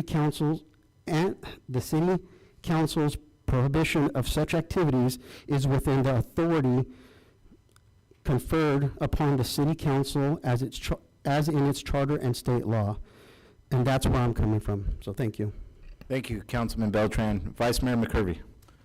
Yeah, great comments. A lot of good points of view and perspectives. We have Christmas parades and kids downtown all the time. There's this proximity argument is hollow to me. It's nonsense to me, the proximity argument. In the code, it says 600 feet. That's the law. That's a state law. And if anything is going to be built in these sections and it's less than 600 feet, then it won't be built. That's where I stand on this. The proximity idea is, it's there for a reason, and we're going to follow it. And we're not talking about apples and oranges when we look at proximity downtown, where we want people and families to gather. So I understand the what-ifs, but we have prudent risk, and we have gambles. This is a prudent risk. It's not a gamble. And I think the unforeseen and the what-ifs are something we can consider at a later time, because we still can regulate everything. But at this time, I'm for this item, and I appreciate those perspectives from everyone on the council. Thank you, Vice Mayor. Is there any other comments? Okay, we're looking for direction. Okay. I'll motion that we go with staff recommendations. I'll second that. Okay, we have a first and a second. Are there any other comments? We'll call for the vote. Passes 4-1. Mayor, would you like me to read by title only? Yes, City Attorney. An ordinance of the City Council of the City of Porterville amending Chapter 21, Series 200 and 300 of the Porterville Municipal Code, adding cannabis dispensaries as a permitted use in the CG General Commercial Zone, and making minor typographical corrections. Thank you. Thank you for that. Okay, moving on to scheduled matters. This is one of my favorite ones tonight. Agenda item number 20, City Manager. Thank you, Mayor. We actually have 6 scheduled matters on tonight's agenda. The first one, item number 20, consideration of letter to Governor Newsom and the State Water Resources Control Board regarding strategic redistribution of surplus reservoir water.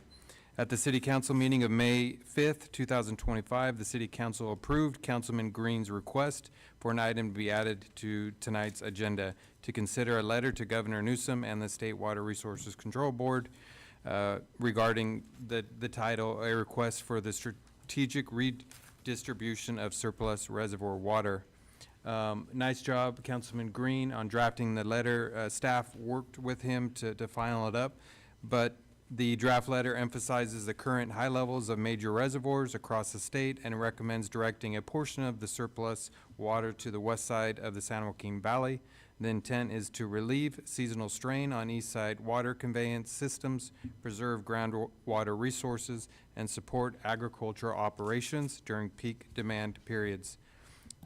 The letter further notes that the recent change in regulatory status of the Delta smelt has removed a significant environmental barrier, making such water transfers more feasible. In the council packet is the draft letter for the City Council's consideration. It is staff's recommendation that the City Council consider authorizing the mayor to sign and transmit the attached draft letter to the Governor of California and the California State Water Resources Control Board in support of the strategic redistribution of surplus reservoir water. That's the conclusion of staff's report. Happy to answer any questions. Thank you, City Manager Tree. I'll bring it back to the council. Councilman Green, you led on this, so we'll let you lead now. I don't have really any further comment on it. Okay, fair enough. Is Councilman Rivas, you have any comments? Yeah, I just want to, a very nice letter, Mr. Councilman Green. I support this letter, and with that, I turn it back to you. Okay, Councilman Beltran? My only comments are, great letter. I know this doesn't seem like this has a lot to do with Porterville necessarily, but I support this in hopes that when Porterville is going through an issue or our area is going through an issue, that other councils throughout the state would write letters of support with an issue we're going through, whether it was the drought or fires, whatever may impact our area. I know this letter might not directly impact local farmers, but this is supporting people in agriculture in other areas of the state that may not have a voice. So, thank you, Mr. Green. Thank you, Councilman Beltran. Vice Mayor McCurvey. I know that one of our recent elected officials, Alexander Macedo, is trying to put legislation in the state concerning this area of our county. This could influence that as well, so if there's a way that we could add her to this as a copy, I think that would be a great idea to help her up there because she's fighting for this county. And notwithstanding the testimony from the audience tonight about who owns the water and what goes on, we have a governor that is unfriendly to business and unfriendly to water, and we want to influence this governor, and hopefully we can change his mind. And I think the letter is written well, and hopefully they will listen a little bit. And to your point, Councilman Beltran, we do need to pull together with other cities because it's a real issue for all of us, and as we network and work together, I think we can influence the conversation. Thank you very much. I'm for this. I love it. I'm thinking of a saying Benjamin Franklin had. It was, we either hang together or we hang separate, right? So, and we're living through some wild times. I also, Councilman Green, excellent job on this letter. I love the Appalachia of the West. Well, that's what they've called, I've heard that terminology used years ago even. Yes, Because I'm older than dirt. I was told by our city manager that was Kevin McCarthy that came up with that slang. He might have stolen that from somebody else. Yeah, I'm sure. It's been around a while, right? No, great stuff. I love the idea of sending this to Assemblywoman Macedo. I was going to add to that. I was thinking that we do Senator Hurtado, Senator Grove, and also Assemblyman, I think it's, no, he's a good one, Talapega.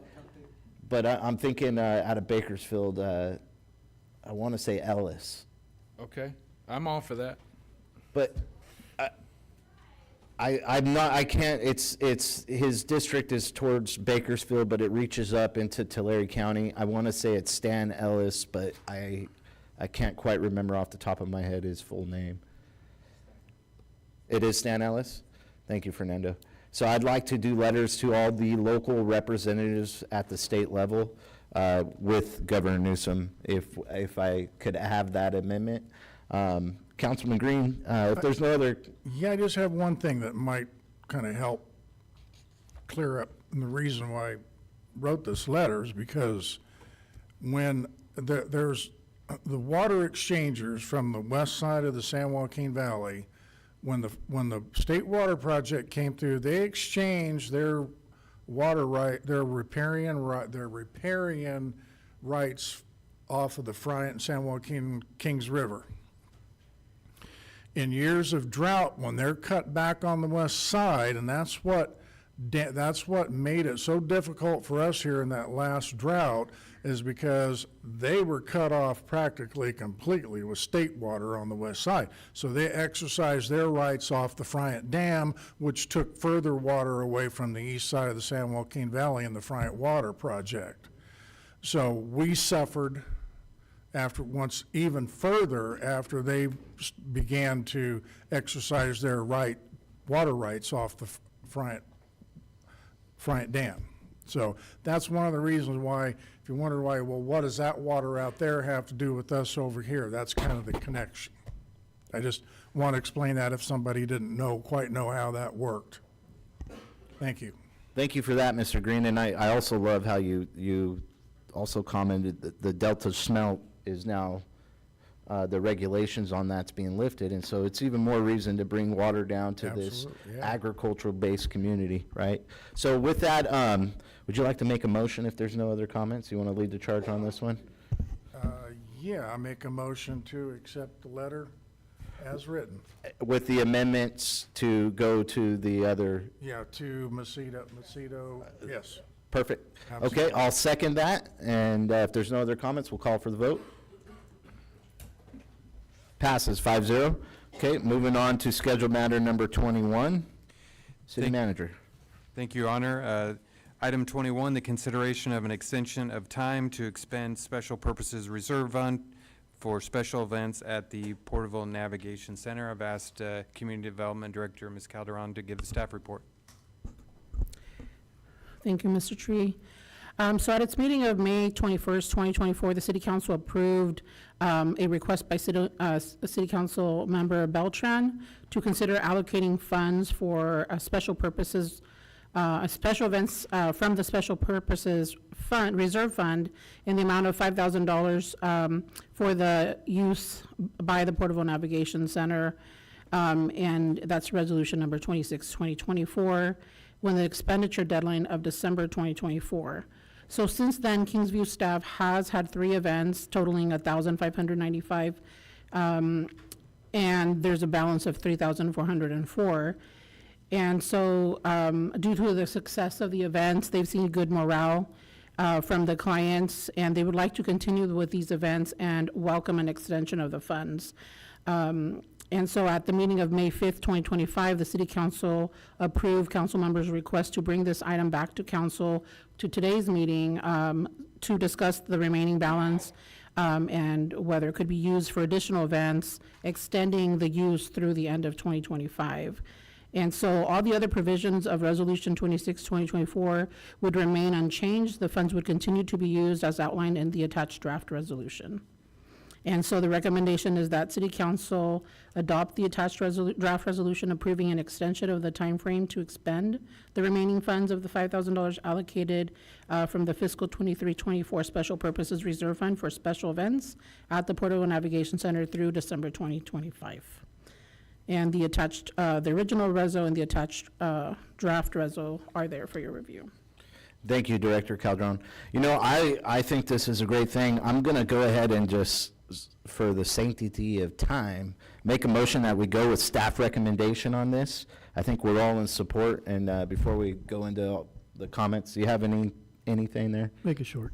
The only thing is, so what happened is because we had a December 24th end date, the new recommendation has another end date, December 25th. As you can see, they're being a good steward of the funds with not overexpending, that we not put a date on that, so we're not having to do this in 6 months again, because what happened is... That's a great amendment. I like it.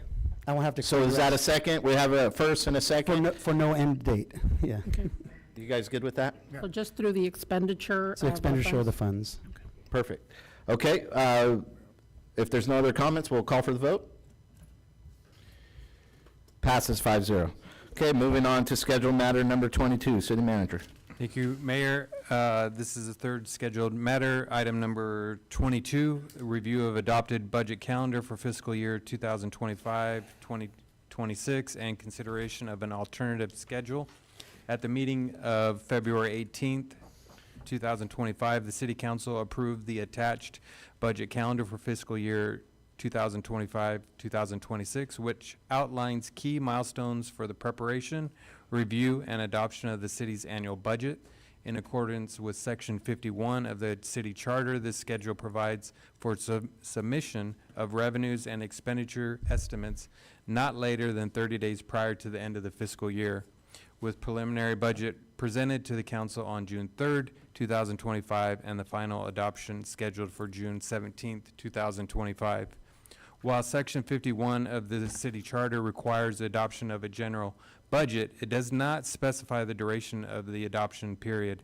Accordingly, and consistent with past council practice and interpretations, the City Council may authorize a budget covering less than a full fiscal year.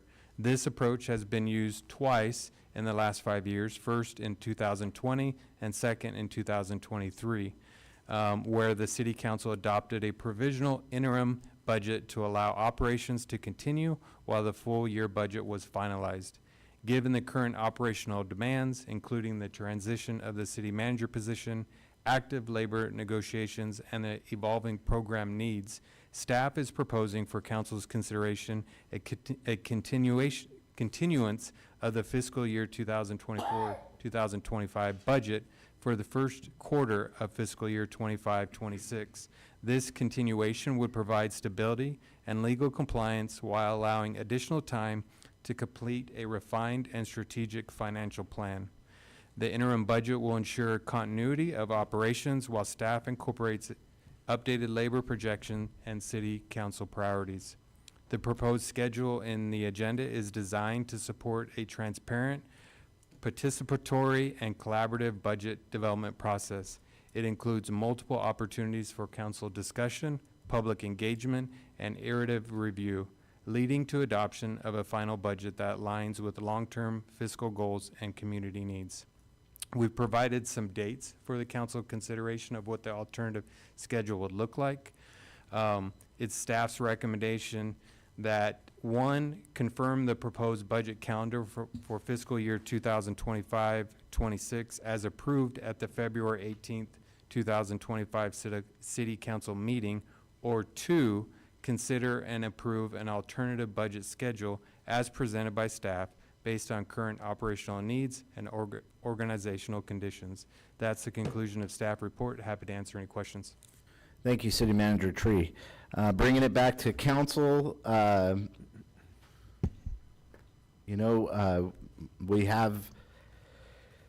we're in negotiations like Mr. Tree stated, and then not only that, but we've had a recent change in leadership with our city manager, and they're asking for some time, and I think it's reasonable from my position, but I'll bring it back to you guys. Councilman Beltran, do you have any comments? No comment. Councilman Rivas? No comment. Councilman Green? No comment from me. Vice Mayor McCurvey? Just a couple of comments. You know, over the last 4 or 5 months, there's been a lot of back and forth about money that this new council is spending.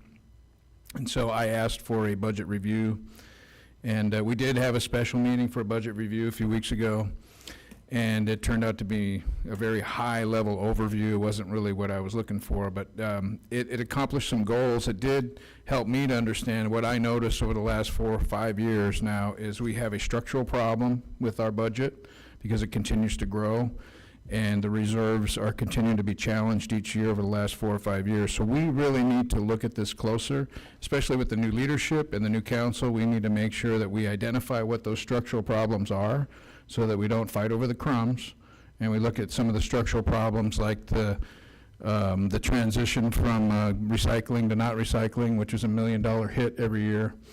to this budget, and we got to try to figure out how to do that because it's still mandated by law. But there's some structural things that are in the budget that I think we can identify and learn from, so that when we put a new budget together, we can get it out there with more transparency for the public also, so they can see what those opportunities are, because there are going to be some challenging issues in there as we go forward, especially if we're going to go and pay for performance with our law enforcement and our folks that work at the city that deliver the results for our city. So I just want to make that comment about identifying some of those structural problems. Extending this out will help us to do that in a methodological way, so that we can identify the opportunities, so that we can do the right thing for the public. Yeah, I second that. I think that was a motion. The study session is set for June 24th. I love the talk of transparency, right? Everyone, all governments from the top levels down to the bottom talk about transparency, but don't ever deliver on it.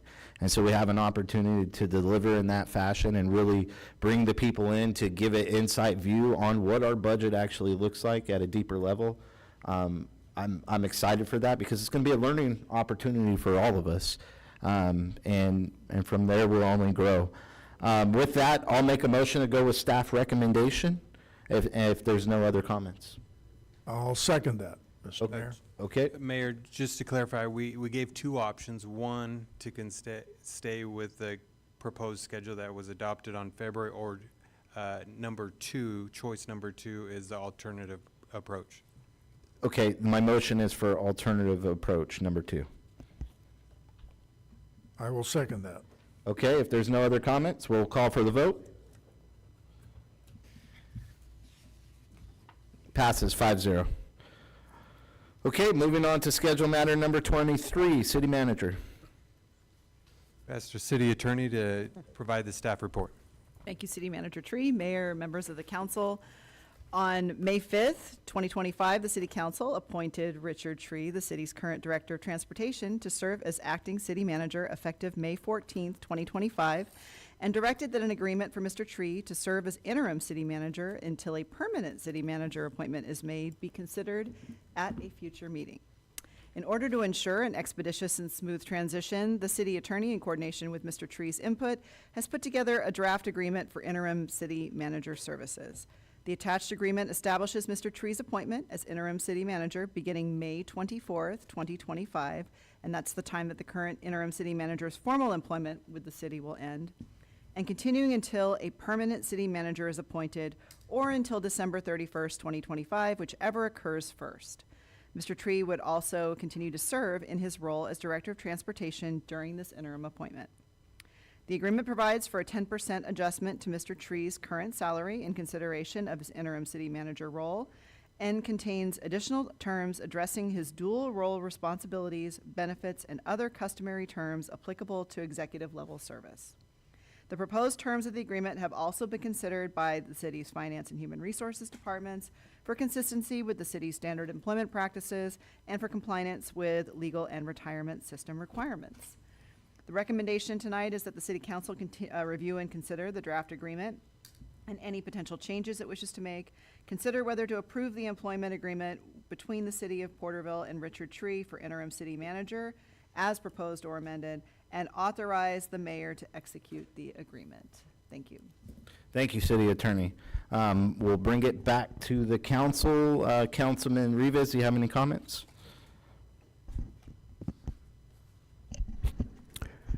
Well, all I want to say is thank you, Mr. Tree, for taking the helm, and I appreciate that. And I just go with real quick. I know it's getting a little, was stuffy in here for a little bit, but I'm going to go with staff recommendations and with that. And I'll pass it back to you. Okay, Vice Mayor McCurvey. I don't want to. Oh, I think it's a great opportunity for us to continue to transform the city. Thank you, Richard, for the courage to step up and into the fray. And I love this idea that you proposed this, and we're going to approve something that's really going to challenge the ideas and of the past and really deliver on the future. And I just love the moral courage that you have and the willingness to step up and lead our city. Thank you very much. Thank you, Vice Mayor. Councilman Beltran. No comment. Councilman Green? Yeah, here. I certainly agree with that, Ed. I think I appreciate your sincerity, Mr. Tree. I'm really excited and looking forward to getting to know each other and building a relationship. Thank you. I appreciate your manning up and stepping up to the plate, my friend. Thank you. Well, in these negotiations, I do have concerns, and I'd express them. I think your hands are going to be full running the city and the transportation department. But you've agreed to this agreement, and I don't know if it's congratulations or condolences, but I'm looking forward to working with you, Mr. Tree, and continue to maintain services for this great city that we serve. So with that, I'd make a motion to go with staff recommendation. Was there another comment? Oh, I second that. Okay, so we have a first and second. Is there any other comments? Nope. We'll call for the vote. Passes 5-0. Okay, moving on to scheduled matter number 4. City manager. It's official now. Thank you. It is official. The fifth of 6 scheduled matters tonight is item number 4, pulled from the consent items. It's for the award of a contract for bus stop sign replacement project. Happy to answer question or read the staff report. How would you like me to proceed, Mayor? I don't think we need to go through that. We've all read the staff report. Let's pass it off to Councilman Beltran. If you'd like to express your concerns of why you pulled this agenda item. Yeah, it was just some clarifying question. So last meeting, there was discussion of possible budget shortfalls, and we're looking to do some cuts, and decision was to cut Route 4 and 5. And so, have we given any more information since that meeting of what, is that still the cut that we're anticipating, or has it changed at all? We have received some updated information from the Federal Transit Administration where some additional funds have come to the city, but we still are, it was appropriate to make service changes because it is a reduction of both federal and state funds that we have previously received. So it was a good decision, I would say, to move forward with those service reductions. This particular item is more about equipment replacement.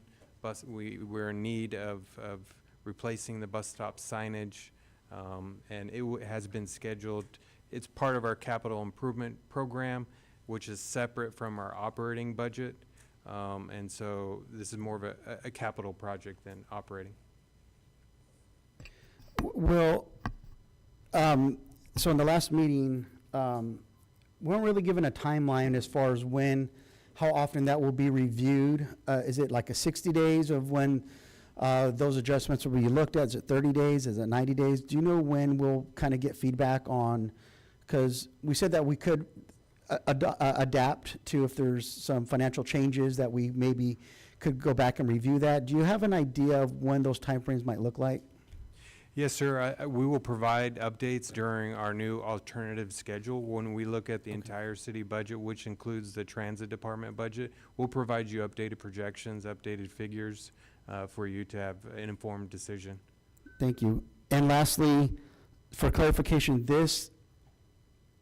the funding for this has nothing to do with cutting the routes. They can't be pulled from one side to the other. These are completely separate funds. I don't want the community to think that we're approving one thing when we're cutting away other services. So these funds cannot be utilized to reestablish a route, or is that true? These are completely separate funds? These particular funds are out of the same pot of funds. I will say that through our short-range transit plan, we have a 5-year both operating and capital plan. From our appropriations of funds, we project how much funds we need for operating, we project how much we need for capital, and then we start the process of applying these funds to the Federal Transit Administration. We get concurrence from TCAG. So this particular project has been in the works for over a year, much like many of our other capital projects. So I would say that it's the same pot of funds, but a year ago we made decisions on equipment replacement, how we would fund that, from bus stop signs to shelters to vehicles, et cetera. So although it's coming from the same funds, they were allocated for different purposes, okay? That's correct. So the reason I pulled both of these items, and they're gonna be one and the same, from my question, was that, you know, I have a real hard time saying I'm serving the community, I'm up here trying to be a good steward of the funds. As much as some of these items may be replaced, if they can be looked at maybe in phases or in a different way, because I really have a hard time saying we have these new shiny buses, these new shiny stop signs, these new shiny bus stops and signage when 2 whole routes were eliminated without a time frame. And so it's just really that duality again with spending $744,000 when we tell the citizens we don't have enough funding to provide service for them. And that's just, again, it's making those hard decisions. So the reason I pulled these, because my perspective is if we could hold off on some of this and look at alternatives again to try and get, I think the alternative 3 is the one I was supportive of. That was a $900,000 cut, and utilizing some of this would have kind of helped provide a minimal of service. I get that there's still transport, there's individuals that can still pay $5 and what have you.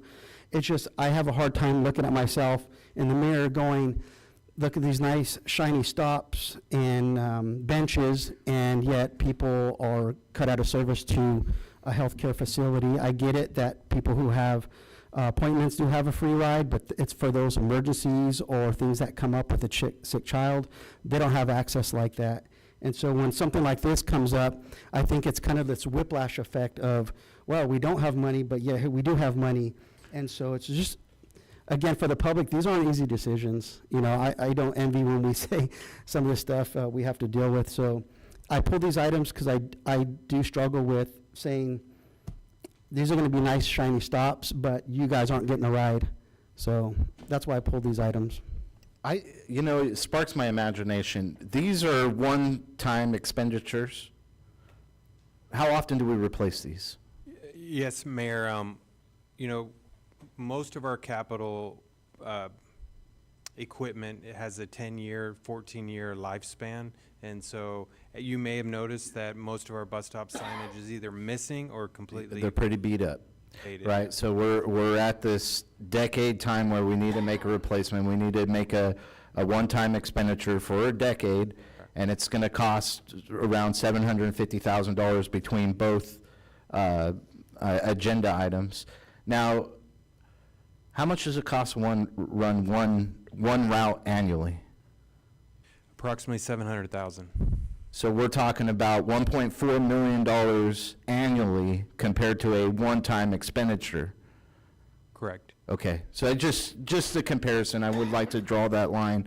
I hear what you're saying, Councilman. It's a good point, and it's good to put it out on record so that people know where we're at and why we're making the decisions we're making. With that, is there any other comments? I do. I have a couple. It's a business decision. We got to change our infrastructure. We're trying to build ridership. I think, you know, to put it in perspective, and I hear what Raymond's saying. Councilman Beltran makes a great point, because you don't want to talk out of both sides of your mouth, but they're two separate things, and they are coming out of the enterprise budget, not the operating budget, in the same sense that these funds are not coming out of the general plan. This is coming out of the development plan, and so it's different money. And what you're saying, and just to make this other comparison, we could run buses empty for a couple more months, or we could replace the infrastructure and build towards a better model. I think that you make a good point, but we made a conclusion in the last meeting that we were going to be moving towards a fare-based model, and that fare-based model is going to need the infrastructure, and so we got to get it in place. So when we hit the ground, and I think that we were thinking it was like September, October timeframe when those monies runs out. And then we can do some hybrid stuff. We can definitely revisit it, to your point, Raymond. I don't want anybody to be left out, but we did see that we have alternatives for direct microtransit that doesn't leave anybody high and dry. It doesn't satisfy every single person, but it's about ridership. This is a ridership process, and I think that we're making good decisions here by improving the facilitation of the ridership through serving the public with this infrastructure. It's a good decision. I'm glad you pulled it to talk about it, because we want people to understand the difference. It wasn't that we could have extended it a little bit longer, but then we wouldn't have a place to have a bus stop. So we've got to make the sacrifice for the future, and I think it's just a business decision. It's good to talk about it. Councilman Rivas, do you have any comments? Councilman Green? No, not at this time. You know, and I'd also just add it with this beautification around town, it sets for the vision of the 250th year anniversary. I feel it's the right direction for the city, and it fits the theme that we're trying to push here as a council. Any other comments, Councilman Beltran? Okay, with that, I'll make a motion for agenda item number 4 and 5. You're good with that, right? You don't need to talk about number 5? For agenda item 4 and 5 to be passed with staff recommendation. I'll second that motion. Okay, we have a first and a second. Is there any other comments? Okay, call for the vote. Someone has to vote. Passes 4-1. Okay, with that, we're moving on. Let me find my place here. To reports, 1234 reports, starting with the link, Local Initiatives Navigation Center Committee. Councilman Beltran. Thank you, Mayor. Link met on May the 7th, across the street at the Thurman Conference Room, or the Centennial Conference Room there. There was of general stuff of the welcome and introductions. Minutes were approved. There was a small adjustment to the budget. There was a donation by Porterville Believers Church of $250. There was an update by Kings View of the Navigation Center. Throughout April, there were 55 individuals who were sheltered at the Navigation Center. That included 26 new clients for that month. At that time, Bridge and Emergency both had 14 clients, which left one bed open in each section. There was a total of 706 uses of the restroom facilities and 1,470 uses of the showers. The county had a mental health event at the Navigation Center, bringing in some more resources for those seeking help and information. Let's see. Kingsview stated that they said that they would be working with the Breakfast Lions for some lighting projects that were there, but I spoke with City Manager Tree and Assistant City Manager Knight to reach out to them, because I know there's some infrastructure projects that are happening there with the expansion that we approved, and just to make sure that those things are aligned, or if it's something that might cause an issue. That was something that they hadn't been made aware of, so it was nice that that communication happened to hopefully get on the same page with that. The SMART team gave a brief update. They discussed working with Kingsview and getting individuals out of the shopping centers and other locations throughout the community. I know there's a lot of public input, seeing people with signage and people, on the trails. The SMART team has been upgraded to, I believe it's 7 officers, working 7 days a week. 12 officers. Because it went from 3 to now 12 in a short period of time. So the community will start seeing that impact. So when they see individuals out there, the SMART team has probably talked to these individuals more than at least one time. This is all voluntary to go into shelters, but just know that the SMART team is out there from, I believe, is it 8 a.m. to 10 p.m., 7 days a week? 7 or 8 a.m., pretty much all day long, about 18 hours. They are out there trying to make an impact and get people resources, keeping the public safe. So that was a great update from them. In other matters, there were representatives from the Porterville Wellness Center that is also ran by Kingsview. They're discussing an art event. much like the special events funds that we just approved, there are individuals there that have these talents. They have a history of life that circumstances brought them to experience homelessness. And they found that some of these events are very therapeutic from them. They're able to kind of reinvigorate their abilities, kind of their purposes. And so it was really neat to see the Porterville Wellness Center collaborate, and they're going to have an art event there at the during a link event. Let's see what else here. The Porterville Wellness Center has an open house event on May 27th from 12 p.m. to 3 p.m. There'll be free food at this event, and it's just going to show all the different things that they offer to the community. It's not just for homeless; it's for people with children, with teenagers, adults. This is all about a lot of mental health, a lot of physical health. They'll have a lot of different demonstrations and programs to share with the community. Let's see. There was a brief discussion about the subcommittee that met earlier today, and talking about the annual food drive and the winter coat giveaway. I know we're just getting into summer, but this stuff takes a lot of planning, and so we're doing that now to prepare for the September drive-through dinner and the October, I believe it's the end of October, coat giveaway. And that's it. The next meeting will be held on June 4th at 3 p.m. Thank you, Councilman Beltran. Moving on to Mighty 190 meeting, we met May 12th at 12 p.m. Chamber of Commerce and Chrissy Martin kind of led it up. We talked about the pros and cons, or strengths and weaknesses of the Mighty 190. You know, some of the pros: fishing, Camp Nelson, camping at Balch Park, you know, Half Dome, Needles Lookout, trying to push people up and show the great things that we have off the Mighty 190, and trying to incentivize tourism in our community.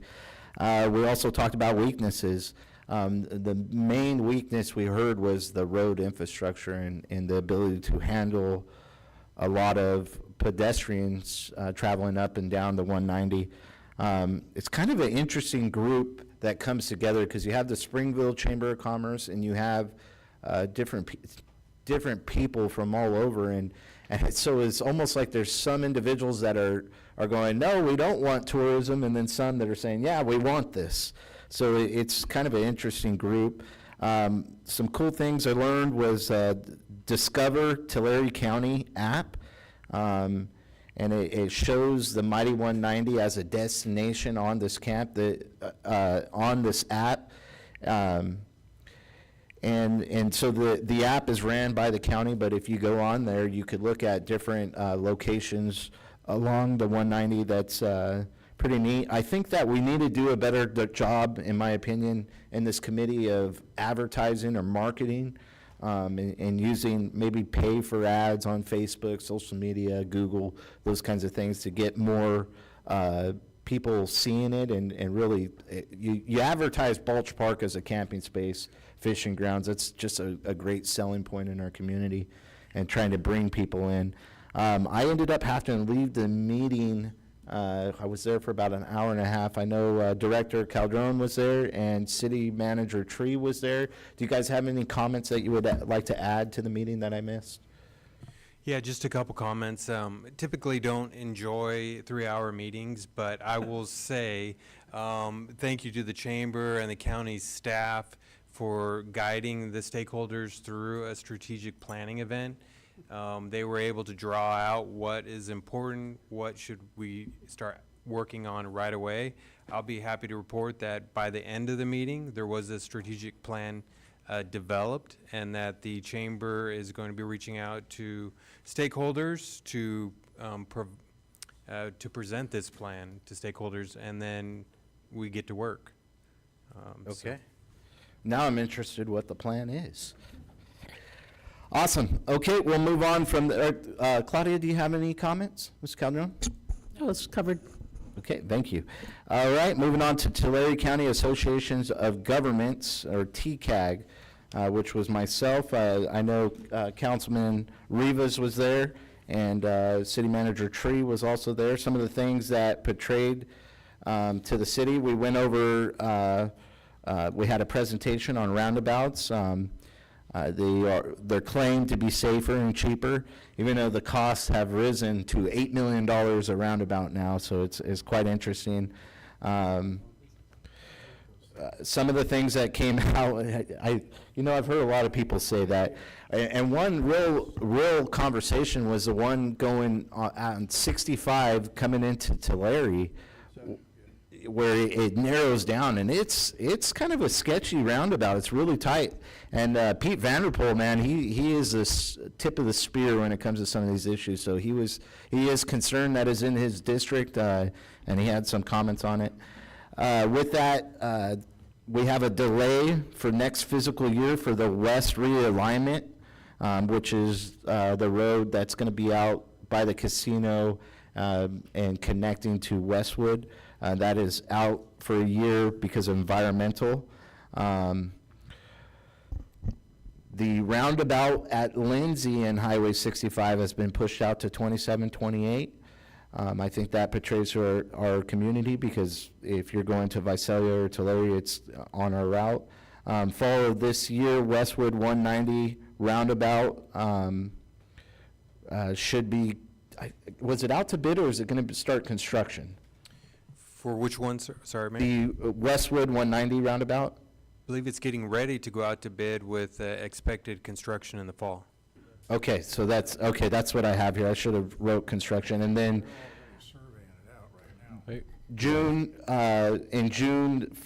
we'll go out to bid for Rockford roundabout off of 190, and then there's no update for the Plano and 190 roundabout.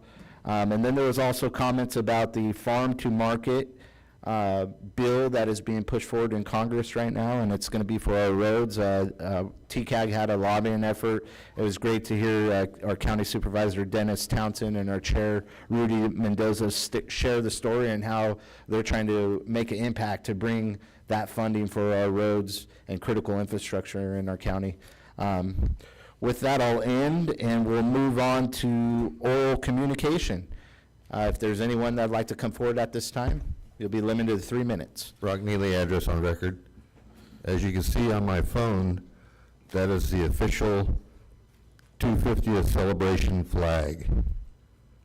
Unfortunately, we have a flag code, but you can't fly it until you change it. Okay. Thank you, Mr. Neely. Is there anyone else that'd like to come forward at this time? I won't be as inventive as Mr. Neely here. Taha, Saleh, address on file.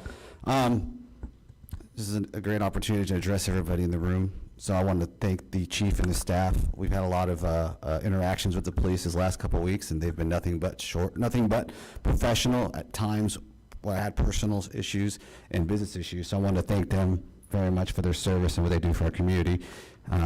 I'm sure if I had anything with the fire department, which I never, well, I did. I had an inspection, and again, professional. You know, when people come and inspect, we have a different relationship. We understand you guys are there to make sure we're safe, and so we appreciate you guys, and you guys make our businesses, our local businesses, safe. And so a lot of people don't think that that's a part of your job. You guys go out and do that, not just fight fires, but make sure fires don't start. So thank you for that. I have the privilege of traveling up and down California a lot. And some of the things that are happening in our community are not new in our state. And one of the things I've been dealing with is has a lot to do with the unhoused population. It's gotten to the point where laws don't matter. They just walk into my business and just take what they want and walk right out. The police has done a really good job. They come out when I call them, and there's tools, but that's scary. Yeah. I don't know what to do. I mean, I just tell my staff it is what it is. And in other communities, I've seen them hire staff, hire security. And for big corporations, that's something that's there, but for somebody like me and other mom and pops, that's not gonna work. I mean, it's just cost prohibitive. So I just want to put that out there. I know you guys are a very active council. You guys are hands-on, and I appreciate that. That's what's going on the ground level for our local businesses. And so I know what Ray's doing at the link. I've been there. You guys are doing a great job. There's no perfect answer to this, but I'm just letting you guys know what's going on. And thank you guys for your services, and congratulations, Mr. Tree. I couldn't think of another person who's professional, and just gets the job done. And yeah, we're in good shape. Thanks, guys. Thanks for letting me have the moment to address you guys. Thank you, Taha. Is there anyone else?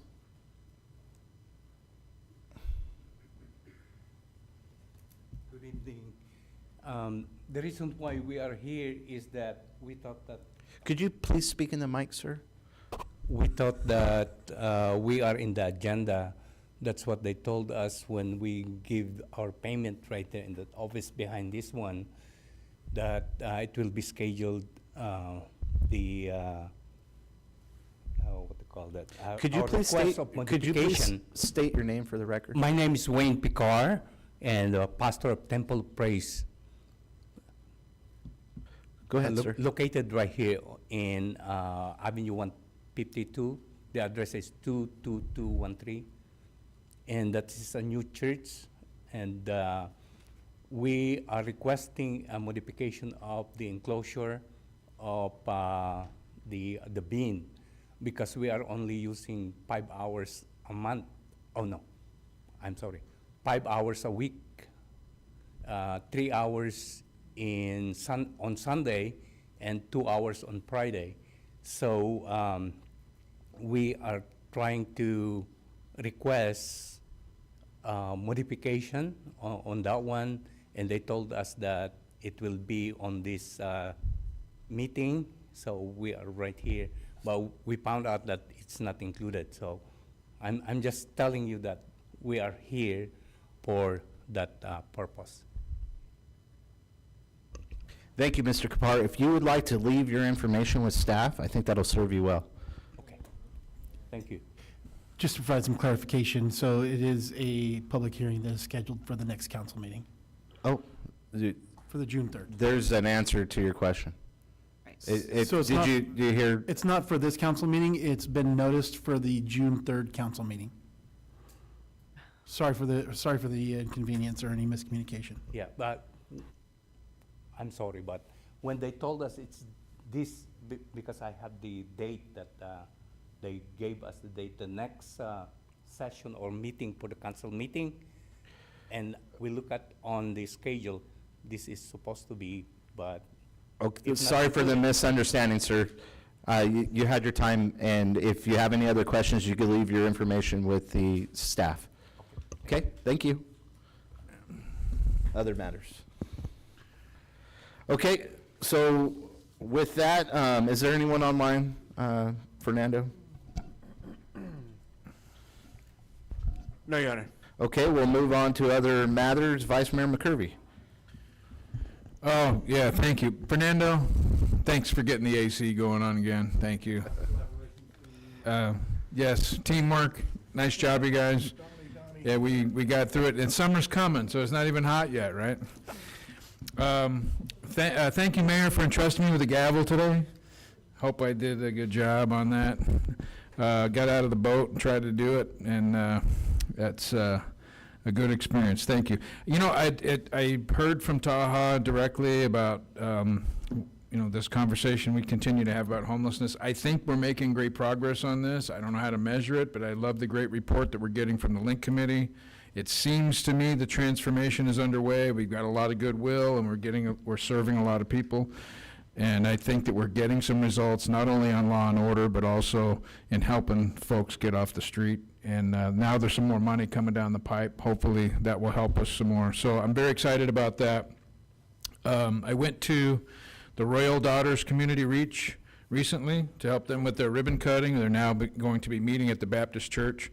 Quite an organization. Really had a great time over there. I stayed and played bingo with them and got to know some of the folks over there, and that was a great experience. And it's nice to see the faith community really coming together, and it was a great experience. And I'm seeing more and more of that. And we have the prayers in our chambers now, and we're really all trying to work together for the good. And it's just uplifting, and we're seeing the spirit returning to our community.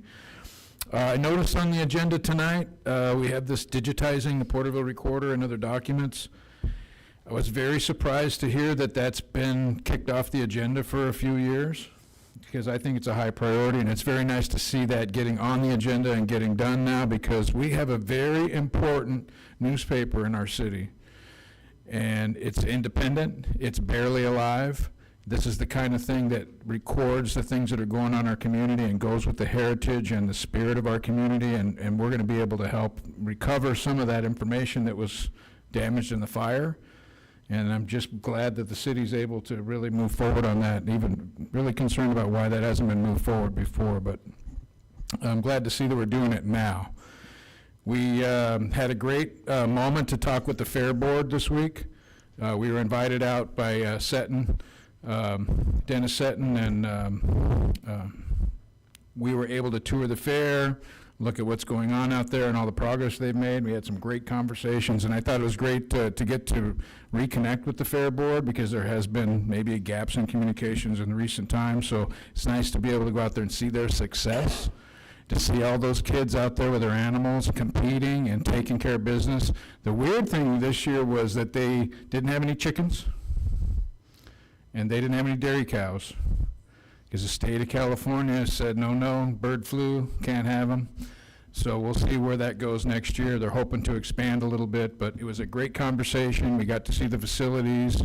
They've got it laid out really well. The community event is just phenomenal, and there's people that come from all over Tulare County to participate in that. It's countywide now for 4-H on certain animals, and they're looking to do that with countywide for FFA on some animals too, which is terrific, because we already have our community there, but they're looking to expand that, so it's becoming quite a destination for us. And so we got to continue to build that relationship and see what we can do to continue to help them. I'm hoping, we talk tonight about money a lot, we talk about it every meeting, but I'm hoping as we go through the financial review and we take our time and we go through that we can find some solutions to our library problem and our concern. We still have a big gap, and we're not sure how we're going to fill that, and I know the community is just itching for that, so we're going to have to find some creative solutions, but I'm hoping through that budget process we can find a way forward. And I think that we're all interested in doing that. It's been cost prohibitive at this time. I'm very excited about coming opportunities to empower our new interim city manager to lead our city on the new council's vision, to celebrate our heritage, focus on our downtown, our small businesses, and our results-oriented service models that we're going to start focusing on. We are definitely still working towards that regional competition park, having some great conversations around the community about, why couldn't we have an aquatic center, given that, we sell out the pool in two days. We don't have enough water in the summer for our community and for our Neptunites in our competition. So aquatics park sounds great. I'd really like to see us put some water features in our parks for our kids. So in the summer, they're not empty on those hot days. The parks will be more full. Anyway, those are my other comments for tonight. It's been a great couple of weeks interacting with the community and at the fair. I'm really excited, like the comments from the audience tonight, about the progress we're making downtown. It's steady, and we're getting to a point where it's starting to look like a really nice downtown again. It's been a long struggle there with the trees, but it's starting to really look good. So I'm really happy to see that coming together. Those are my other comments and other matters tonight. Thank you, Vice Mayor. Councilman Rivas.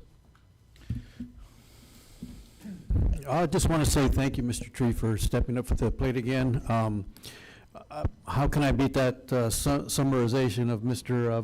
Vice Mayor? I just can't. Philosophical. So, very philosophical. I'm sorry I don't got the gift of gab, but in regards to all that other stuff, I mean, I'm more direct, and a lot of things I don't like to BS. I'm straight to the point. But in regards to the city council, I think we're doing the right thing on a moral issue, ethical issue, and in regards to the budget. I think we can hopefully find some incentives to where we can bring some stuff back. Look at the routes again, like Mr. Councilman suggested. The fair was very nice. I liked it. Met a lot of good, interesting people. But with that, I just it's going to take some time, and I think that we're on the right track, and we believe that in doing so, we will make the right decisions, some hard decisions, but I think we're on the right track in putting this town back on track like it should be. It should have been in a long time. With that, I'll turn that back over, and that's it. Thank you, Councilman Rivas. Councilman Green, any comments? No comments on other matters tonight. Thank you. Councilman Beltran. Thank you, Mayor. Yeah, I was able to attend the fair tour along with other council members. And it was great to see behind the scenes, because I always had some assumptions of why things were done the way they were. But it was great getting some clarification, and there was discussion. I know because there were 4 of us council members there, we were limited on what we could talk to, but it was a matter more of the fair board sharing their visions and their projects and their successes. And it was neat to see that there'll be a connection. Hopefully the mayor or vice mayor will continue the discussion, so we could have some type of a liaison or somebody there just to work hand in hand with them, especially in that area physically between the sports complex, the casino, and the fairgrounds. I know we're looking at some connectivity projects and stuff, so it was great for them to host us and to give a behind-the-scenes tour. It was really neat seeing their past board members. They have all their images on the wall there. And one thing that stood out to me was there was very few board members, which means whoever was a board member, and it has to be a unanimous decision. If you got 1 vote against, you weren't allowed. So everybody up there was a unanimous decision, and they stayed for multiple years. This wasn't just a quick splash in the pan project. They were mostly passion projects for those individuals, so it was great to see the history. I know the gentleman that gave us a tour, their images did not look the same from the images on the wall. They'd been there about 20 years. And so it was kind of funny to see, but also just a respect to that organization and how they conduct themselves. The memorial banner down here on Main Street, again, Exchange Club, phenomenal job with that. Those posts for the banners.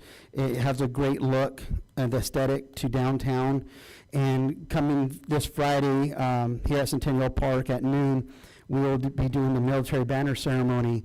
And to have that as the backdrop is just another great patriotic and just, again, the recognition for the military personnel and their families. A little shout out to the Red Star Pilot Association. If people noticed the planes, vintage planes flying across town over the last weekend, it's great that our airport, and given all the discussion and expansion and investment that the city is doing out there at the airport, to have organizations like that come and entertain the community. I know a lot of people went out there and were able to see them a little closer, but just for individuals that weren't aware of who they were, and just to see them up in the sky is really, I don't know if it's sad to say that in our area there's not a lot going on. So when there's a plane going around, it gets everybody's attention. That's like the excitement for the day. But still pretty cool for that organization and just the community overall. A quick recognition, obviously, police department, fire, school personnel with the situation at Wenatchee. To see the time frame, I know there's a lot of concern initially with why people weren't being notified, but I think the note to take away is that although somebody took advantage of protocols, the police, fire, everybody acted in the way they were trained, and including school personnel, the nurse, the teachers. So just another recognition to those first responders. And you never know what day something like that will happen, but I'm glad for the men and women that serve our community that was the response, and it wasn't a worse situation than what it was. And prayers go out to that young lady and her family, and this, whatever kind of trauma that will cause her physically and emotionally. Another thing is graduation will be happening. We won't have another meeting during this time when graduation occurs. So congratulations to all those who are stepping up from kindergarten to college here at Porterville College. I know they just had their some graduations there. Just congratulations to all those students in their future endeavors. And I'll end it with those comments made earlier about some of my positions and stuff. And I hope that over not only the last 2.5 years of me sitting up here on council, but also my reputation in the community, that I don't carry water for anyone. I've spoken up against my employer at times, and that I wouldn't say it puts my job at risk, but it puts me in a position that's not comfortable. So I hope that that my character is not questioned or attacked, given that when I disagree with individuals, I will never do that for a favor or put myself in that position. I did meet with the principal at the adult school to get some information from them for my own, but she's not I'm not a subordinate of hers. She's not any kind of a leadership role as far as my department, and I was never contacted to meet or requested to or received any information from anybody outside of her. It was all stuff I went to her. She did not contact me, and that was the only contact that I had. So I hope, regardless, whatever the matters are in the future, that my character is not in question. Thank you, Councilman Beltran. Well, I'd start with thanking Vice Mayor McCurvey. Thank you for taking the gavel and running this meeting. And then I also would say sorry to our fire chief, Cogburn. You guys were eliminated tonight in the playoffs. That was the reason I was late. So Menachie moves on. Director Sanchez, your daughter played well.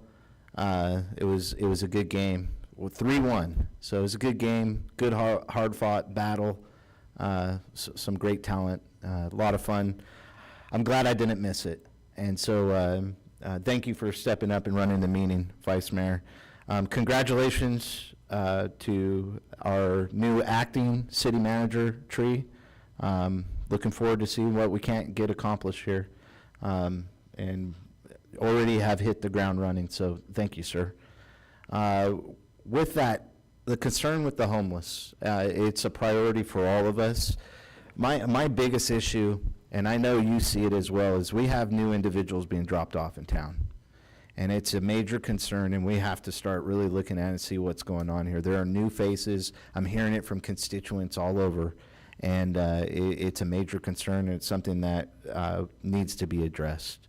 And so we got to look at ways to defend the city in that aspect. With that, moving on, we have Memorial Day on Monday. This is celebrating the men and women who paid the ultimate sacrifice to secure our blessings of liberty. I know that American Legion will be setting up, is it this Saturday, Councilman Beltran? We did it last year. Are you going to be attending that this year? Yes. Is it Saturday they set up or Sunday? Monday. Yeah. So I failed to call American Legion and get a date on this, but I am going to commit to helping them. And unfortunately, I can't provide you that information today, but call American Legion and get involved, help them set up the flags. It's a beautiful ceremony that we have at Hillcrest Cemetery, and I'm really looking forward to that. We also have the banner ceremony this Friday at 12, another opportunity to celebrate veterans in our community who are also part of the process. Go ahead, read it out loud, Councilman Beltran. So volunteers are needed for Saturday, May 24th at 7 a.m. Meet at Hillcrest Cemetery to unplug and clean out the holes. Sunday, you're needed at 1800 hours. What time is that? 6 o'clock. 6 o'clock. To meet to lay out the flag poles. And then Monday at 5 a.m. To load the flag bags. That's at the Memorial Building. At 6 a.m. at Hillcrest to raise the flags. And at 10 a.m. Is the service. And you're needed back at 1600 hours. What is? 4 p.m. to break all that back down.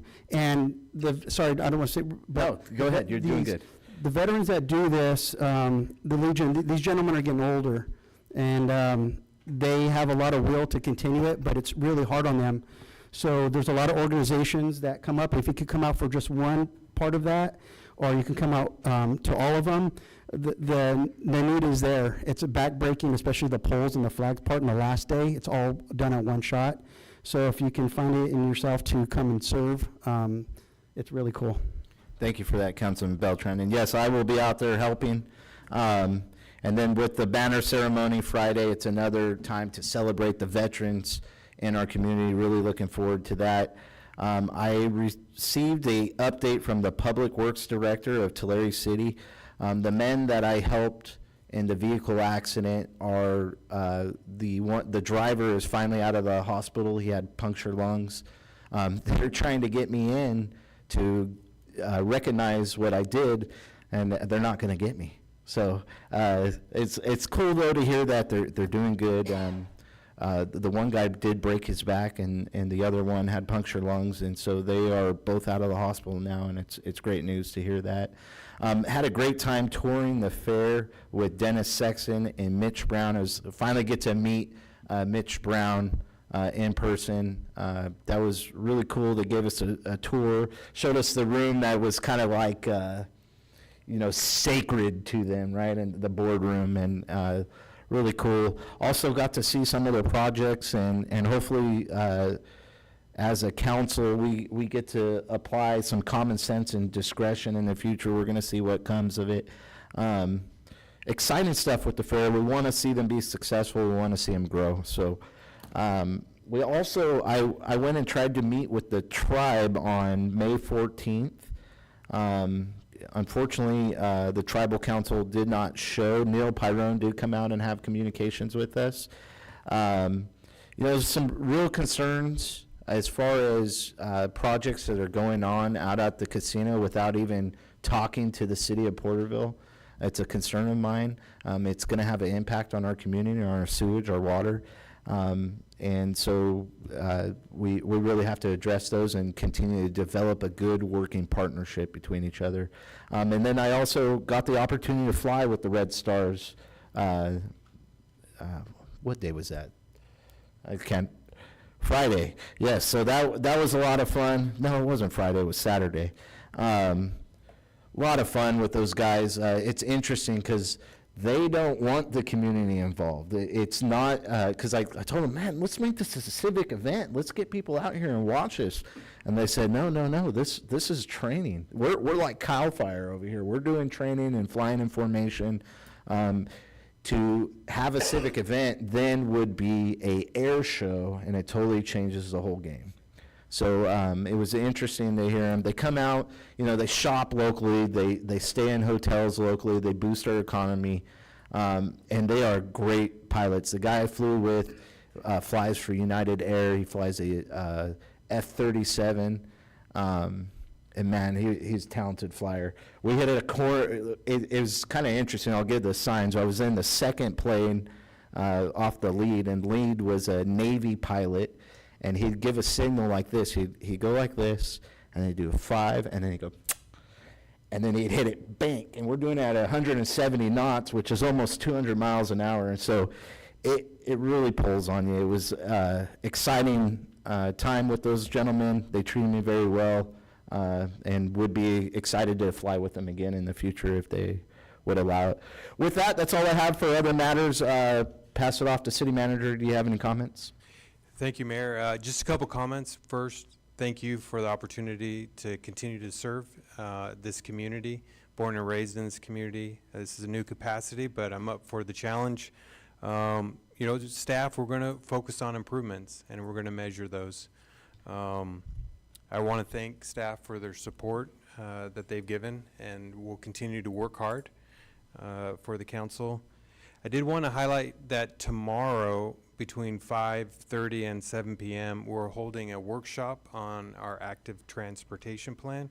So we're looking for comments on how we can improve walking and bicycle riding throughout the community. Invite the community to come visit and speak with staff, give us their recommendations for improvement. With that, God bless United States and the residents of the city of Porterville. Thank you for that, Mr. Tree. Assistant City Manager Knight, do you have any comments? I know we're getting ready to set a record for a council meeting, and I do not want to hinder that. No comments. Perfect. Okay, with that, do we have to go back to closed session? I wasn't here for that. Okay, meeting's adjourned at 9:05.